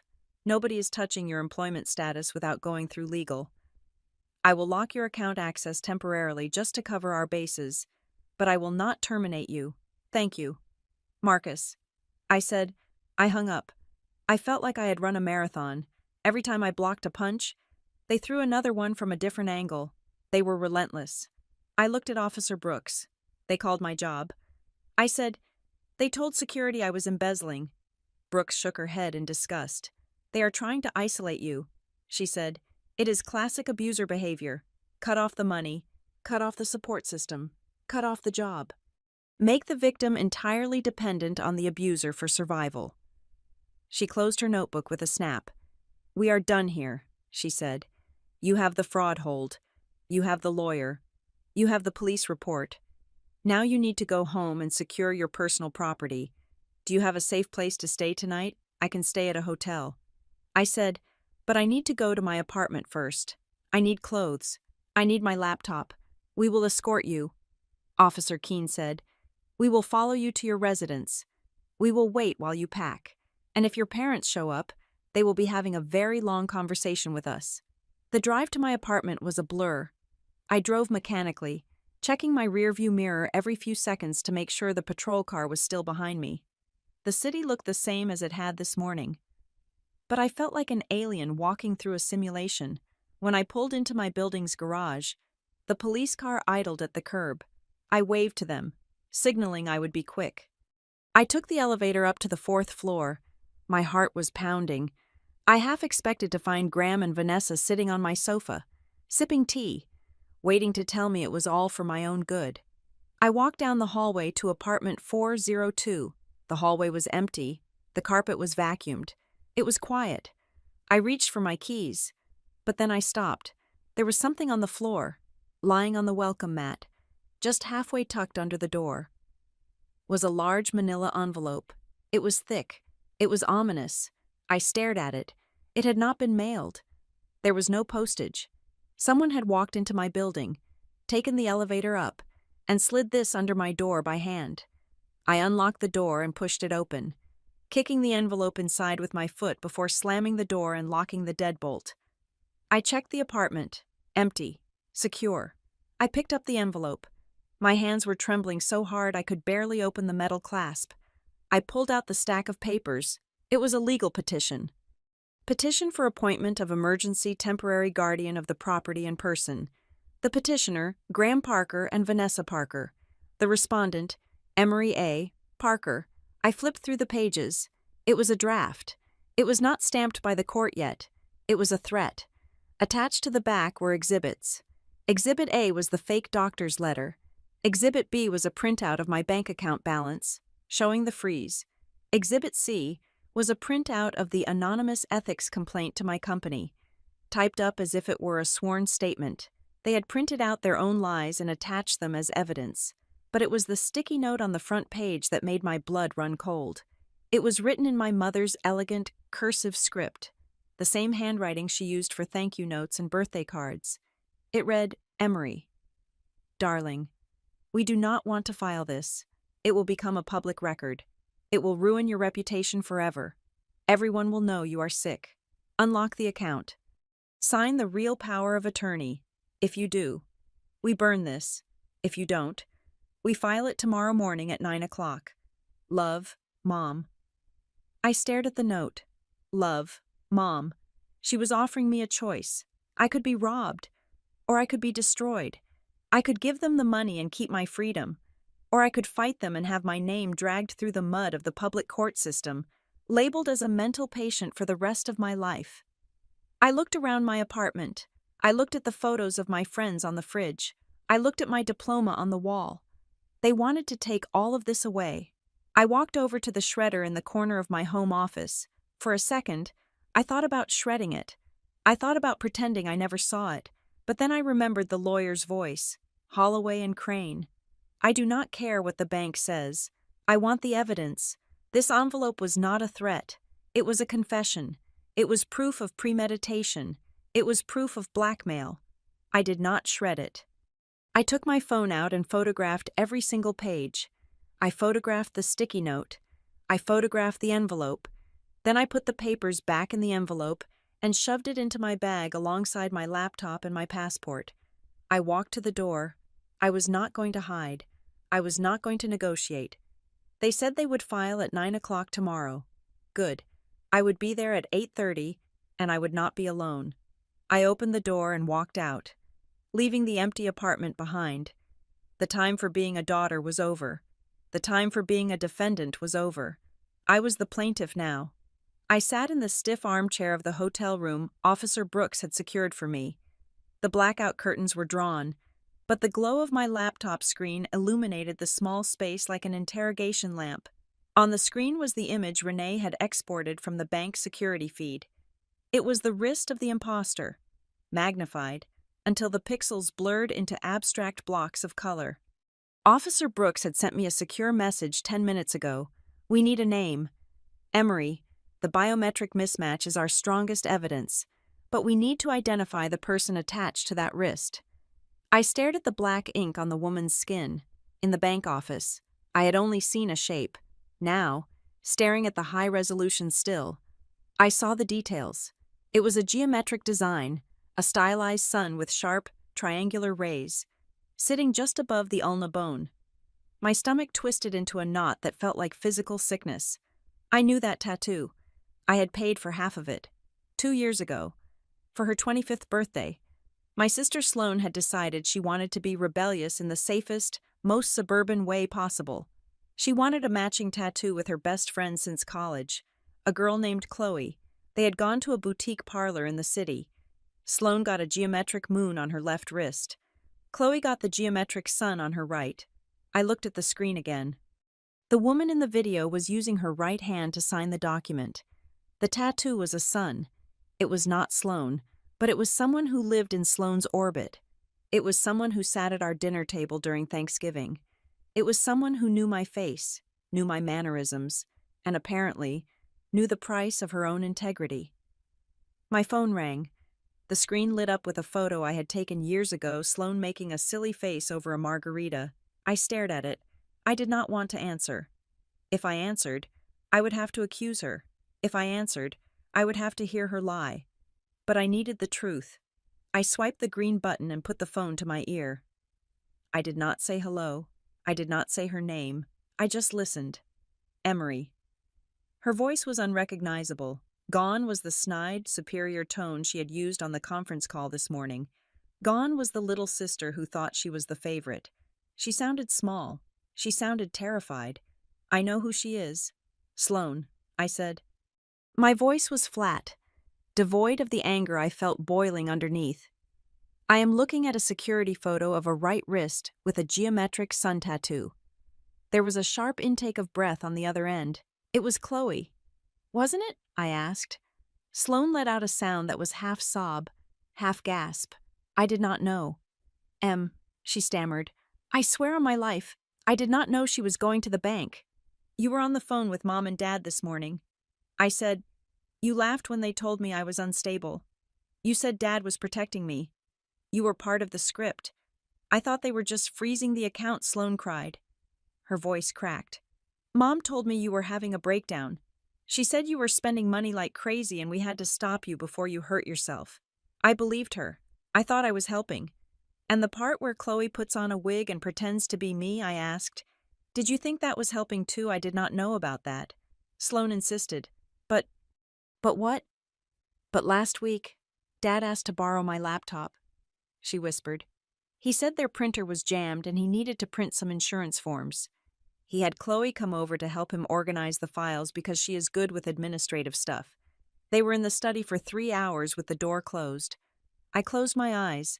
The pieces were clicking together with the precision of a bear trap. I typed on my laptop as she spoke, opening the email Renee had sent me earlier, containing the metadata report from the bank's compliance team. I had not looked closely at the technical details yet, focusing only on the fraud itself. Now, I scrolled down to the section labeled Originating Device. There it was, PDF author Graham Parker. Device ID, Sloane, MacBook Pro. I felt a chill that had nothing to do with the hotel air conditioning. Sloane, I said, do you realize what they have done? What she asked? They created the forged power of attorney on your computer.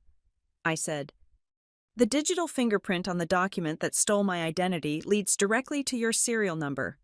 Silence stretched across the line. Heavy and suffocating. If this goes down, I continued, my voice merciless. They are not going to jail. They are going to say you did it. They are going to say you and your best friend Chloe conspired to rob me, and they were just the unsuspecting parents who signed what you put in front of them. No, Sloane whispered. Mom wouldn't. Mom would. I said, Mom is threatening to have me committed to a mental institution tomorrow morning to save her reputation. Do you think she will hesitate to throw you under the bus to save herself from federal prison? Sloane began to cry in earnest now. It was the sound of a worldview shattering. She had spent her whole life believing she was the golden child, the one who followed the rules and got the rewards. Now she was realizing she was just another asset to be leveraged. Emery, please, she sobbed. I am scared. Mom texted me 10 minutes ago. What did she say? She told me to wipe my laptop. Sloan said, she said I should run a factory reset just to clean out old files. She said it would help the computer run faster. Do not touch that computer. I commanded, do not delete a single file. Do not turn it off. If you wipe that drive, you are destroying evidence, and you will go to prison for obstruction of justice. I won't, Sloan stammered. I need you to listen to me very carefully. I said, the police are already involved. The bank has alerted the district attorney. This train has left the station, and it is going to crash into our family whether you like it or not. The only choice you have left is whether you are on the tracks or driving the engine with me. What do I do? She asked. I need evidence. I said, I need the texts where Mom told you to wipe the laptop. I need any messages between you and Chloe. And I need you to go on the record stating that you gave Dad access to your machine. I can't go to the police station, Sloan said. If Dad finds out, not the police station. I said, not yet. Meet me. Tonight. Where there is a diner on 4th and Main. The one open 24 hours. I said, meet me there in 45 minutes. Bring your phone. Bring the laptop. And Sloan, yes. If you tell them you are meeting me, if you give them even a hint of a warning, I will let the police prosecute you as a co-conspirator. I won't tell them. She promised. I swear. I hung up the phone. My hand was shaking, but not from fear. It was shaking from the sheer toxicity of the truth. My parents had weaponized their children against each other. They had used Sloan's trust to destroy my life, and they had set her up to take the fall if the plan failed. I looked back at the computer screen. I had a new email from Jared at the bank. The subject line was simply, update on notary and staff. I opened it. The text was dense with corporate speak, but the meaning was clear. Ms. Parker, our internal investigation has flagged two significant anomalies regarding the processing of the power of attorney. First, the notary public who stamped the document, a Mr. Arthur Vane, has been identified as a high-risk vendor. We ran a cross-check with state licensing boards. Mr. Vane has 3 prior complaints for negligent notarization, where he failed to verify signer identity in eldercare cases. He is currently under review by the State Commission. Second, and more concerning, the bank associate who processed the intake of the document yesterday, Mr. Jason Miller, did not report for his shift today. He sent an email at 6 a.m. resigning effective immediately. Citing personal family emergency, we are preserving his workstation and email archives for the police. I leaned back in the chair. The picture was complete. They had a dirty notary. They had a compromised bank employee who likely took a payoff to look the other way when Emery kept her sunglasses on. They had a fake doctor. And they had my sister's laptop and my sister's best friend. It was a conspiracy. It was a racketeering operation disguised as a family intervention. I grabbed my coat and my bag. I had to get to the diner. I had to get to Sloan before my parents realized she was defecting. If they sensed she was wavering, they would isolate her just like they tried to isolate me. I checked the time. It was 9:30 at night. The city outside was dark, but for the first time all day, I could see the path forward. I sent a text to Officer Brooks. I have identified the imposter. It is an associate of my sister. My sister is cooperating. I am meeting her to secure digital evidence. I did not wait for a reply. I walked out of the hotel room, the key card heavy in my pocket. I was walking into the night to meet the only family member I might have left, hoping that blood was still thicker than the ink on a check. But in the Parker family, that was no longer a guarantee. I drove to the diner, parking in the shadows at the back of the lot. I watched the entrance for 5 minutes, checking for my father's Range Rover or my mother's Mercedes. The lot was empty except for a few trucks and a delivery van. I walked inside. The diner smelled of coffee and grease. It was quiet. The late-night rush not yet started. I saw her in the back booth.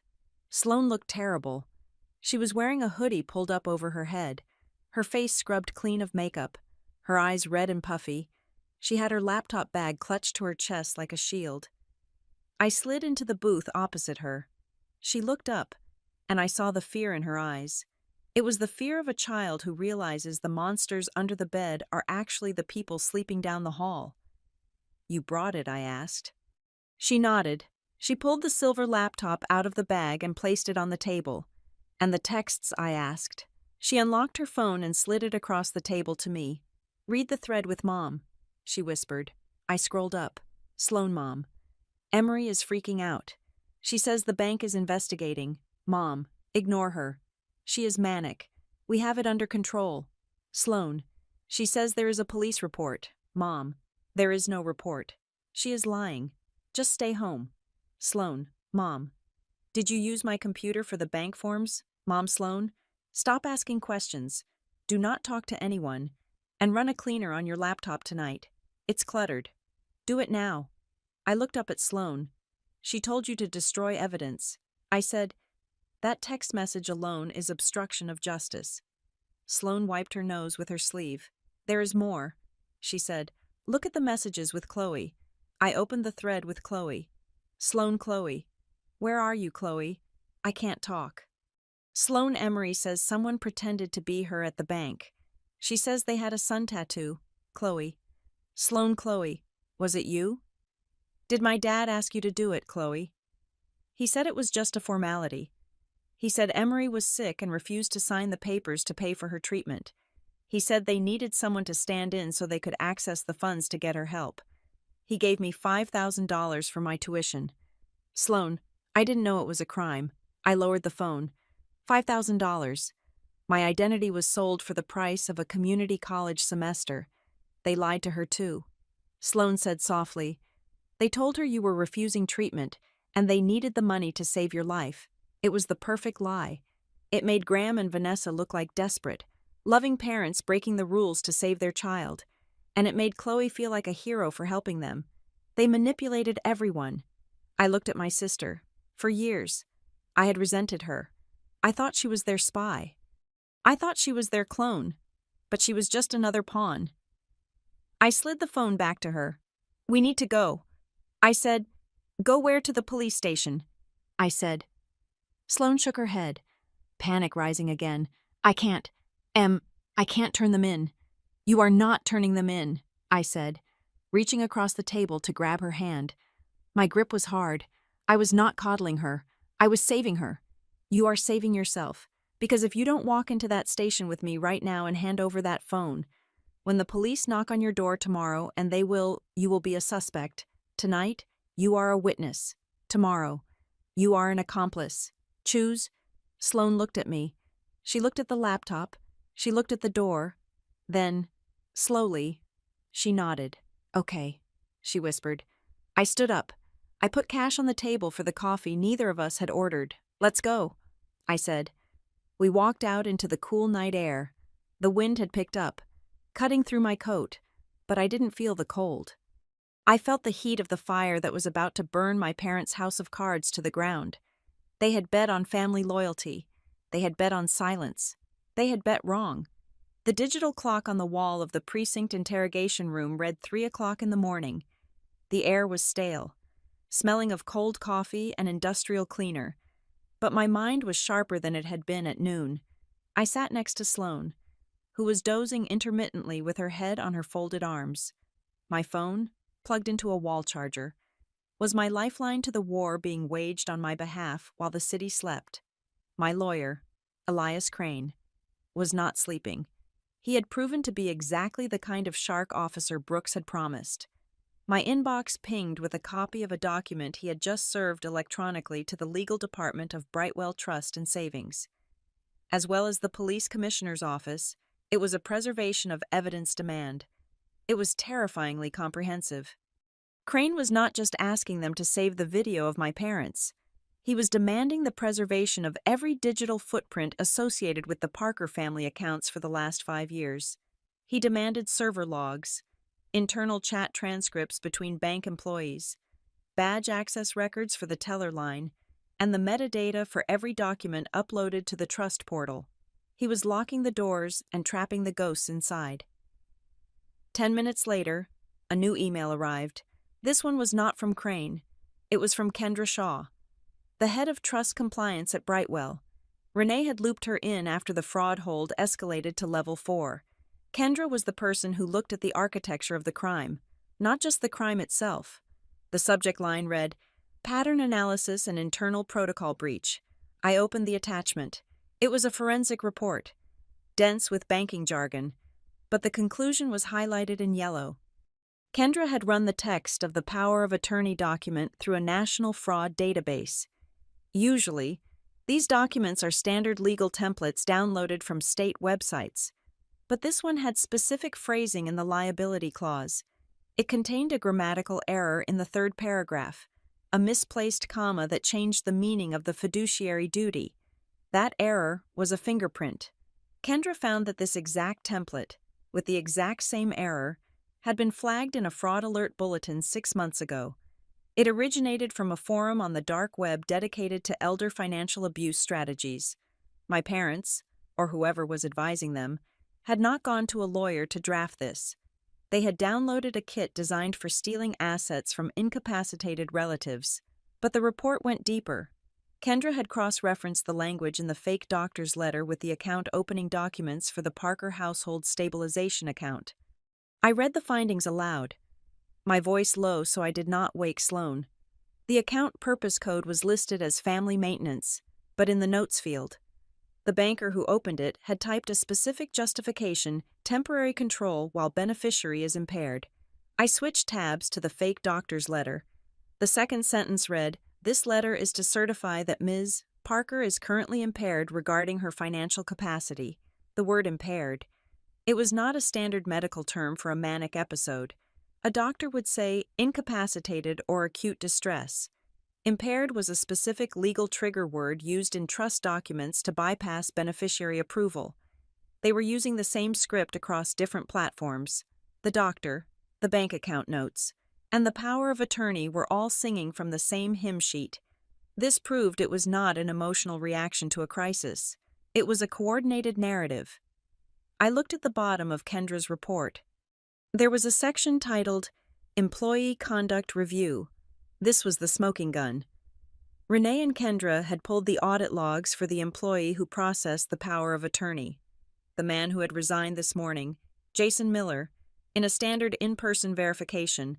The system forces the employee to go through a checklist, check ID, verify likeness, ask challenge question. The logs showed that Jason Miller had clicked override on the challenge question step. He had selected a drop-down menu option labeled Client Unable to Verbalize Due to Medical Condition. I felt a surge of cold fury. I was not unable to verbalize. I was sitting at my desk 20 miles away, analyzing data. But Miller had used that button to silence the imposter so she would not have to speak and risk her voice being recognized as not mine. But why? Why would a bank employee risk his career for my parents? The answer came in the next attachment. Renee had done what Crane asked. She had gone back to the video footage, but she did not look at the faces this time. She looked at the hands.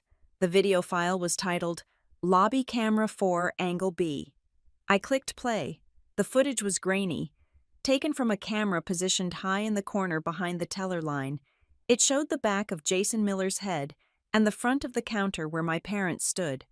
I watched Graham standing tall, radiating authority. I watched the fake Emery slumped in the chair, and I watched Vanessa. My mother was holding her handbag on the counter. It was her black Hermes bag, the one she only used for board meetings. In the video, she reached into the bag. She did not pull out a tissue. She did not pull out a wallet. She pulled out a white envelope. It was thin, standard business size. Jason Miller was typing on his keyboard. He looked up. Vanessa slid the envelope across the marble counter. It was a smooth, practiced motion. She did not hand it to him openly. She slid it under the stack of insurance papers Graham was holding. Miller reached out. He took the papers, and with them, the envelope. He did not open it. He did not ask what it was. He slid the envelope directly into the open drawer of his station. Then, he looked back at the screen and continued typing. 3 seconds later, the timestamp on the log showed he hit the override button. I sat back, the air leaving my lungs. It was a bribe.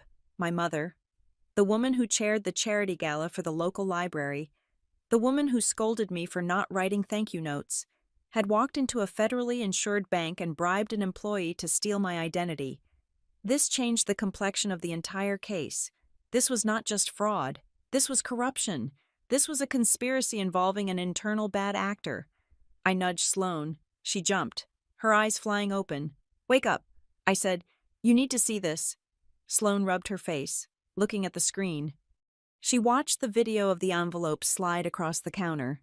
"Is that money?" she asked, her voice raspy.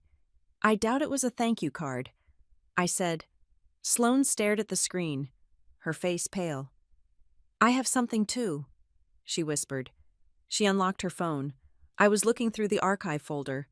She said, "The one Mom told me to delete. I found a screenshot she sent to Dad last week. It was from a text thread I didn't recognize." She handed me the phone. The screenshot was of a conversation between Vanessa and an unsaved number. The message from Vanessa read, "The arrangement is $5,000 cash upon completion. No digital trail. Just ensure the override happens." The reply read, "Understood. Tuesday afternoon, 2:15. Tuesday, 2:15. The exact time they walked into the bank. "They bought him," I said. "They bought the time slot. They bought the override." Sloane scrolled to another image. "And look at this," she said. "This is the text Mom sent me yesterday morning, right before I called you." I read the message. "Vanessa. Keep her distracted if she calls. We just need to get past noon tomorrow. Once the clock hits 12, the transfer clears, and we have the resources to handle the legal side." The resources to handle the legal side. The realization hit me with the force of a physical blow. They knew I would fight. They knew I would hire a lawyer. They were stealing the $465,000 not just to have the money, but to fund the war against me. They were going to use my own money to pay for the lawyers who would argue that I was incompetent. They were going to use my trust fund to pay for the expert witnesses who would testify that I was insane. They were stripping me of my war chest so they could use it to bury me. If I had waited until tomorrow afternoon, if I had listened to them and stayed in bed, the money would be gone.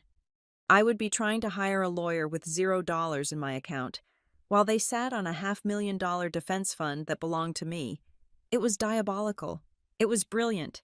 And it was falling apart because I had walked into the bank at 9 a.m. instead of noon. I picked up my phone and dialed Crane. It was 3:30 in the morning. He answered on the first ring. "We have the smoking gun," I said. "I have video of a bribe. I have a text confirming the payoff amount. And I have confirmation that the goal was to liquidate the funds to pay for their legal offensive against me." Crane did not sound tired. He sounded energized. "Excellent," he said. "That connects the conspiracy. It proves the bank employee was an active participant, not a victim of deception. That makes the bank liable if they don't cooperate fully." He paused. The sound of papers shuffling in the background. "But we have a problem." "Emery," Crane said. "What I asked. Your parents know the wire didn't go through." He said, "They likely got the notification at midnight when the system processed the daily batch. They know the account is frozen, so what will they do?" "They are cornered animals," Crane said. "They have two choices. They can run, or they can attack. Given their personality profile, they will attack. They are going to file that emergency guardianship petition the second the courthouse opens at 8:30, but we have evidence it is fake," I argued. "The court clerk doesn't know that," Crane explained. "An emergency petition is ex parte. That means they go in front of a judge without you there. They show the doctor's letter. They show the police report from the welfare check. They cry and say their daughter is in danger. The judge grants a temporary order for 72 hours until a hearing can be set. And if they get that order," I asked. "If they get that order," Crane said, his voice grave, "they become your legal guardians for 3 days. They can legally walk into the police station and dismiss the complaint you filed. They can legally fire me. They can legally commit you to a facility for observation." I felt the walls of the interrogation room closing in. "So how do we stop them?" I asked. "We have to beat them to the punch." Crane said, "I am drafting a petition for a civil protection order. We are going to file it under the domestic violence statute, citing financial abuse, extortion, and harassment. Will that stop the guardianship? It creates a conflict, Crane said. If there is an active protection order, or even a pending one, the family court judge has to pause the guardianship request. It forces a hearing. It forces them to look at the evidence before they hand over the keys to your life. But we have to file first. I said, yes, Crane said. I have a courier waiting at the courthouse steps right now. But I need one more thing from you. What I need you to verify the source of the fake doctor's letter definitively. Crane said, the fax header is good. But if we can prove the doctor himself is unaware, it destroys their credibility instantly. Renee is on that.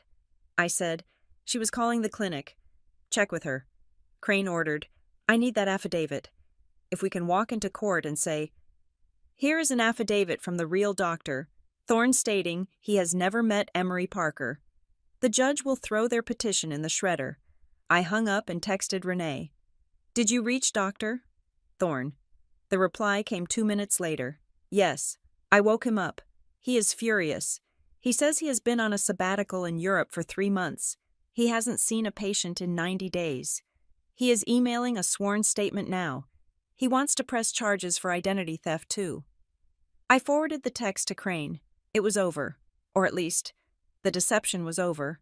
Now it was just a foot race. I looked at Sloane. We have to go to the courthouse, I said. Now, she asked. We have to be there when the doors open. I said, I want them to see me. I want them to see us.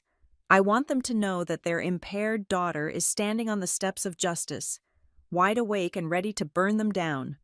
Sloane nodded, pulling her hood up. I'm ready, she said. We walked out of the precinct. The sky was beginning to turn a dark, bruised purple in the east. Dawn was coming. The deadline of 12 noon was no longer the threat. The new deadline was 8:30 a.m., and for the first time in 24 hours. I felt like the hunter instead of the prey. They had the fake papers. They had the bribes. They had the lies. But I had the truth. I had the timestamps. And I had the one thing they never expected me to have. I had the will to destroy the family name to save myself. The sun had barely risen over the city skyline, casting a gray, washed-out light through the windows of the 24-hour diner where Sloane and I were still sitting. The coffee in my cup was cold, a black mirror reflecting my exhaustion, but my mind was vibrating with a hyper-alertness that felt chemical. We were in the eye of the storm, the frenetic activity of the night the police interview, the chase for the laptop, the revelation of the bribe had settled into a tense, vibrating silence. Then, at 6:15 in the morning, my phone chimed. It was an email. The sender was Graham Parker. I opened it, my thumb hovering over the screen. The subject line was typically vague. Regarding our misunderstanding, I read the body text aloud to Sloane. Emery, we are willing to pause the restructuring of the trust if you agree to come home and discuss this civilly. We understand you are confused. If you withdraw your complaint with the bank and the authorities, we are prepared to authorize a release of $50,000 to your personal account immediately for your living expenses. The rest will remain under family management until you are well. This is a one-time offer. Do not let lawyers destroy this family. Dad, I let out a short, dry laugh. It was a masterclass in manipulation. He was offering me $50,000 of my own $480,000 fund. He was trying to buy my silence with 10% of my own money, while still framing me as the one who was confused and unwell. It was not a settlement. It was a bribe. And more importantly, it was a confession. You do not offer to release $50,000 if you truly believe the beneficiary is mentally incompetent. You only offer cash if you are terrified. I forwarded the email to Elias Crane immediately. 2 minutes later, Crane called. Do not reply. Crane commanded. His voice was gravelly with sleep, but sharp with intent. Do not type a single word. If you reply, you open a negotiation. We are not negotiating. We are prosecuting. He is scared. I said, he knows the wire did not clear. He is testing the fence. Crane said, he wants to see if you are desperate for cash. By offering $50,000, He is trying to see if your price is low. It is an insult, but it is also evidence. I will add this email to the exhibit list under attempted witness tampering." Crane paused, and I heard the sound of a keyboard clacking in the background. "I have news," Crane said. "While you were securing your sister, I had my paralegal digging through the original trust deed from your grandmother, the document that established the fund in 1998. I found something your father hoped you would never find." Crane continued. "What I asked. The trust has a dormant clause for a trust protector." Crane said. "It is a fail-safe mechanism inserted by your grandmother. She did not trust Graham implicitly. She appointed a third-party advisor who has the power to veto trustee decisions if they endanger the beneficiary." I frowned. I have never heard of a trust protector, because Graham removed him from the correspondence list 10 years ago. Crane said, "His name is Silas Vance. He was your grandmother's accountant." I remembered Silas. He was a kind, quiet man who used to give me peppermint candies when I visited his office as a child. I had not seen him since the funeral. I called him. Crane said, "I woke him up at 4 a.m., and he has been waiting for this call for a decade." Crane said, "Silas told me that Graham tried to pressure him into signing a release of funds when you were 22, claiming you wanted to start a business. Silas refused because you were not there to verify.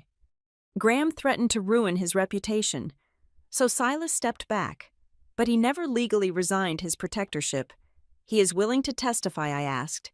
"He is on his way to my office right now," Crane said. "He has old emails from Graham. He has notes. He can establish a pattern of behavior. This proves that Graham has been trying to crack this nest egg for years. It is not about your mental health. It is about his liquidity problems." This was the twist I had not seen coming. My grandmother, dead for a decade, had reached out from the grave to hand me a shield. She had known. She had seen the greed in her son's eyes even then. I hung up with Crane and looked at Sloane. She was staring at her phone, her face pale. "What is it?" I asked. Sloane turned the screen to me. It was her banking app. "I was checking my credit score," she said softly. "Since we talked about the identity theft, I wanted to see if—" She stopped, swallowing hard. "There is a credit card," she whispered. "A platinum card with a $25,000 limit. It was opened 3 years ago. I did not open it," Sloane said. "The balance is $18,000. I looked at the transaction history she pulled up. High-end furniture stores, a landscape architecture firm, a wine merchant, its mom. I said, 'These are charges for the house remodel.' She put the new patio furniture on your credit." Sloane's eyes filled with tears. "I have an $18,000 debt I did not know existed." She said, "My credit utilization is through the roof. That is why I got rejected for that car loan last month. They told me I had too much outstanding debt, and I thought it was a mistake." She looked up at me, and the last vestige of loyalty to our parents evaporated from her eyes. "I am done," she said. Her voice was steady now. "I am not protecting them anymore. I am going to the police with you. I am going to report this card." This was the fuel we needed. It was no longer just Emery Parker versus her parents. It was the Parker children versus the Parker parents. It was a class-action lawsuit of abuse. My phone buzzed again. It was Kendra Shaw from the bank's compliance team. "Emery, we have a security alert." Kendra wrote, "An attempt was just made to modify the trusted contact on your profile. This is the person authorized to confirm transactions if we cannot reach you." Who did they try to add? I texted back. They tried to add a Dr. Aris Thorne.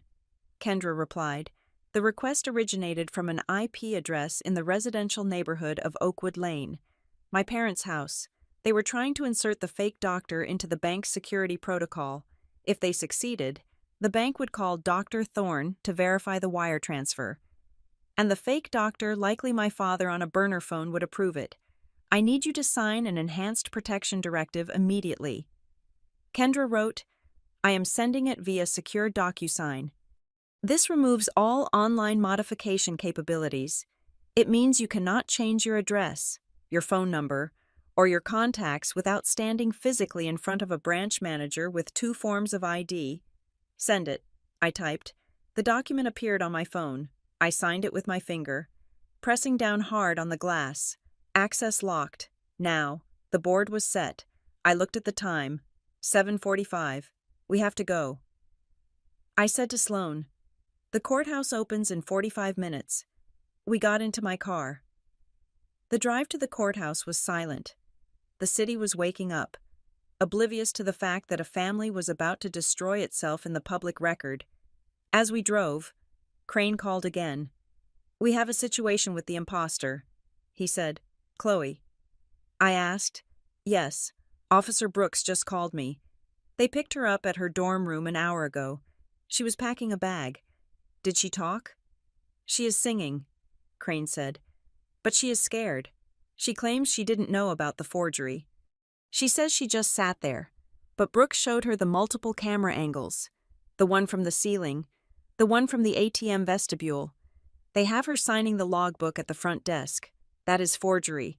That is a felony. She is cracking." Crane said, "She admitted that Vanessa gave her the envelope to give to the banker. She admitted she saw money inside. That connects the bribe directly to your mother. Good." I said, "But here is the danger." "Emery," Crane warned, "your parents do not know we have Chloe. They do not know we have the trust protector. They do not know Sloan is with you. They think they are walking into an ambush. But they think the ambush is just you and a lawyer arguing about a signature," Crane said. "They are going to file for emergency guardianship at 9 o'clock sharp. They will use the welfare check call from yesterday as proof of your instability. They will use the fact that you haven't responded to the settlement email as proof of your paranoia. They are going to walk into that judge's chambers with a sob story about a drug-addicted, manic daughter who needs to be saved," Crane said. "So what do?" I asked. "We let them file," Crane said. "What, I nearly swerved the car." "We let them submit the paperwork," Crane explained. "We let them swear under oath that the information in their petition is true. We let them submit the fake doctor's letter to the court. Once they submit it, it is not just a lie," Crane said. "It is perjury. It is filing false documents with a court of law. It is a crime committed in front of a judge. We will be waiting in the gallery," Crane said. "And the moment the judge asks if there are any objections, we drop the hammer. We hand over the package." The package. Crane listed the contents. Exhibit A. The affidavit from the real doctor. Eris Thorne stating he has never met you. Exhibit B. The forensic analysis of the fax header from your mother's landline. Exhibit C. The security video of the bribe being passed to the banker. Exhibit D. The badge logs from your office proving you were at work. Exhibit E. The affidavit from Silas Vance, the trust protector, detailing the history of financial aggression. Exhibit F. The confession from Sloan regarding the laptop and the credit card fraud. Exhibit G. The police report regarding the arrest of Chloe, the imposter. It was not a defense. It was an annihilation. I pulled up to the courthouse.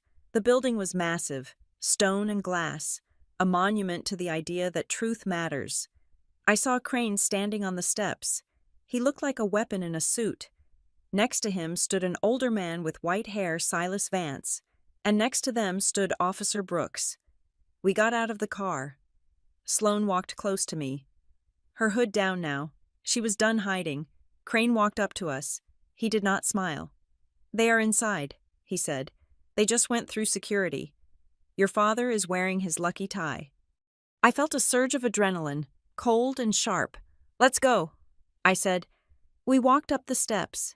Inside the courtroom, the air was cool and smelled of wood polish. We sat in the back row. At 9 o'clock, the clerk called the case. In the matter of the emergency guardianship of Emery Parker, I watched my parents stand up. They stood at the plaintiff's table.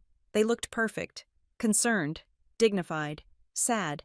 "Your Honor," Graham began, his voice trembling with a practiced emotion. "We are here with heavy hearts to save our daughter." He handed a folder to the bailiff. "This contains the medical certification of her incapacity," Graham said, "and the police record of the welfare check we had to request yesterday because she was unreachable."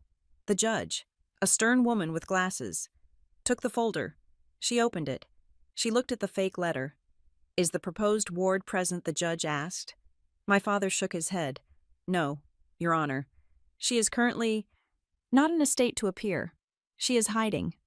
We believe she is a danger to herself. I stood up. My shoes clicked loudly on the wooden floor as I stepped into the aisle. Actually, I said, my voice ringing clear through the silent courtroom, I am right here. Graham and Vanessa spun around. Their faces went slack. And I am not alone, I added. Crane stood up. Silas stood up. Sloane stood up. Officer Brooks stood up. The color drained from my mother's face so fast, she looked like she might faint. Graham gripped the table, his knuckles white. Your Honor, Crane boomed. Elias Crane for the respondent, Emery Parker. We have a counter motion to dismiss with prejudice, and we have a few exhibits we would like to enter into the record regarding the medical certification the petitioners just handed you. The judge looked at me. She looked at the army standing behind me. Then she looked at my parents, who were suddenly shrinking in their expensive suits. Approached the bench. The judge said, I walked forward. I did not look at my parents. I looked at the judge. The trap was sprung. The chess game was over. All that was left was the checkmate. The courtroom was silent. A vacuum where the air had been sucked out by the sudden, violent shift in power. My parents stood at the plaintiff's table, frozen.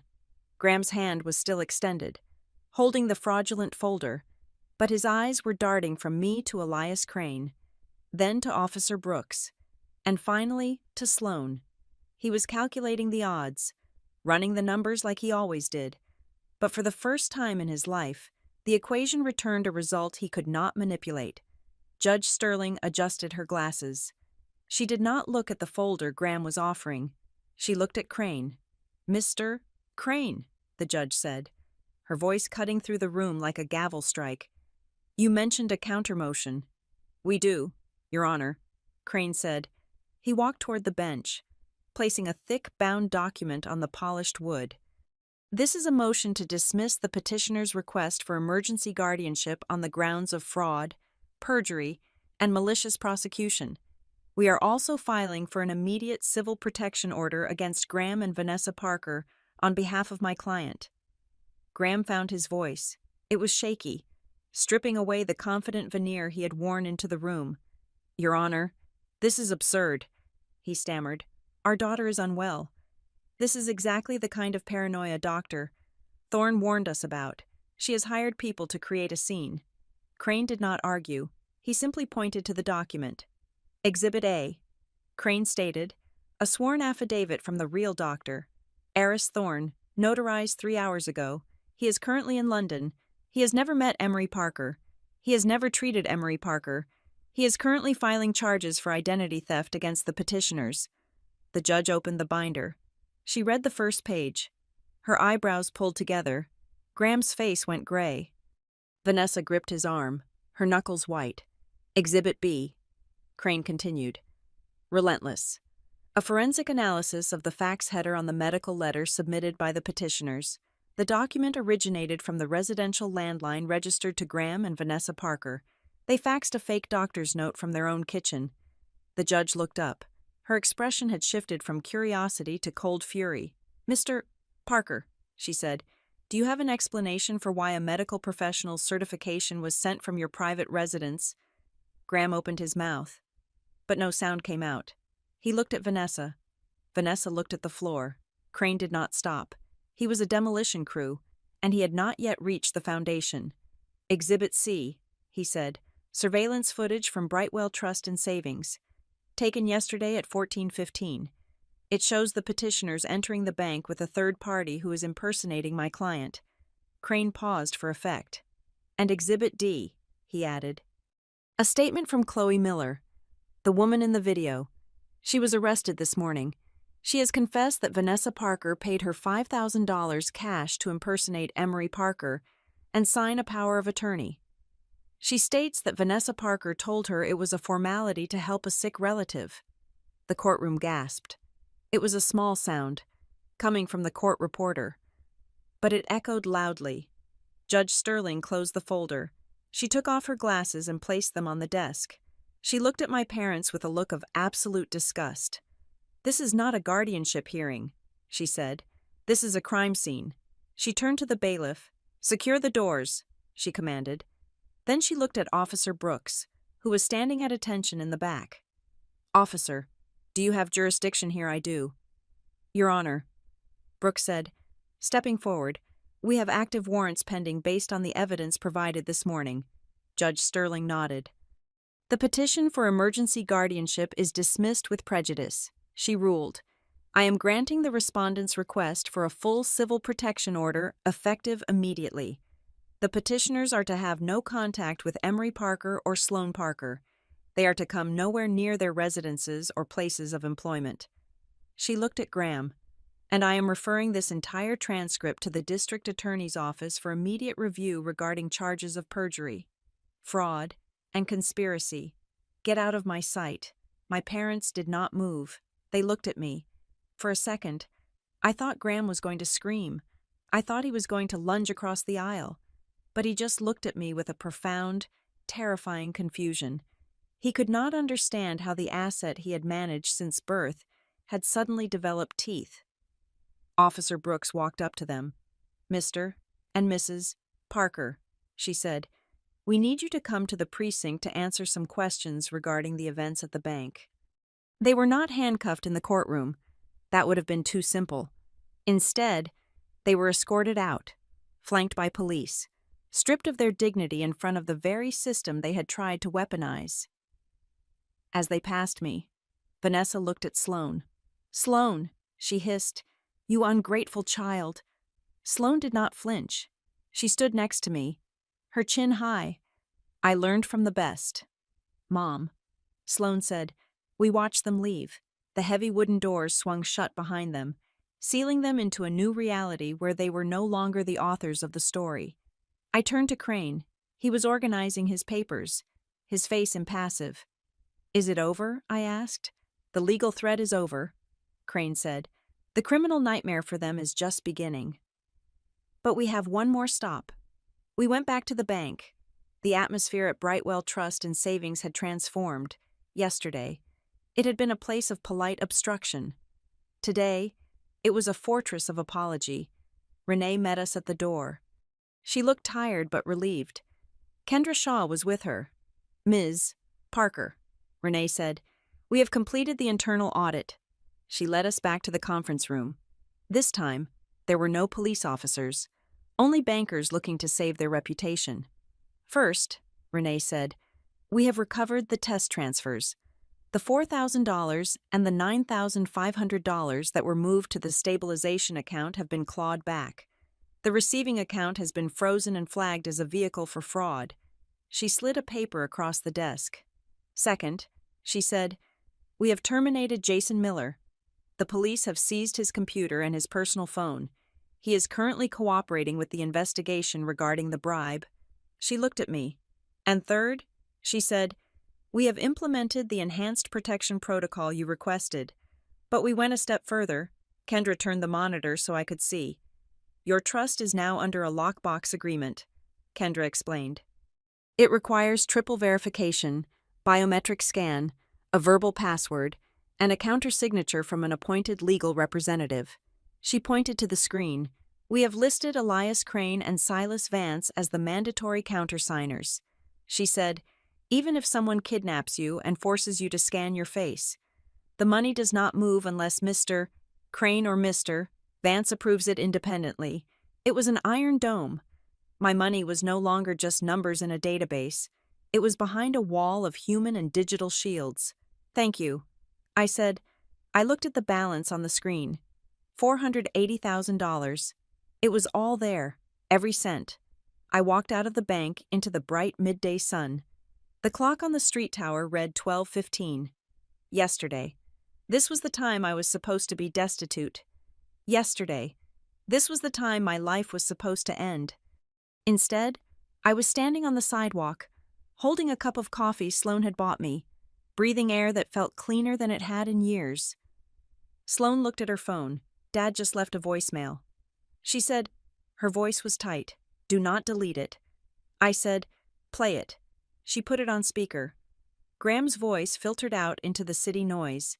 He sounded tired, defeated, but still, underneath it all, manipulative. Sloan. Emery, he said. Family first. That is what we always said. Family first. We were just trying to keep the family strong. You girls have made a terrible mistake letting strangers into our business. We can fix this. Just call me. Family first. I looked at Sloan. Family first. I repeated. It was the slogan he had used to justify every control tactic, every guilt trip, every boundary violation for 3 decades. He had used it to steal my identity. He had used it to bribe a banker. He had used it to turn my sister into a pawn. Send that to Detective Brooks, I said. Sloan tapped her screen. Sent, she said. It was no longer a motto. It was evidence. It was Exhibit H in the case of the People versus Graham Parker. I pulled out my own phone. I needed to see it one last time. I opened the Brightwell app. The Face ID scanned my features. The little padlock icon spun. There was no red banner. There was no shaking screen. The dashboard opened. Blue, calm, ordered. My checking account balance was visible. My trust fund balance was visible. And at the very top of the screen, where the warning had been yesterday, there was a new notification. It was a small green shield icon. Next to it were 2 words, Protection Active. I stared at those words, for the first time in my life. The system wasn't working to control me. It was working to serve me.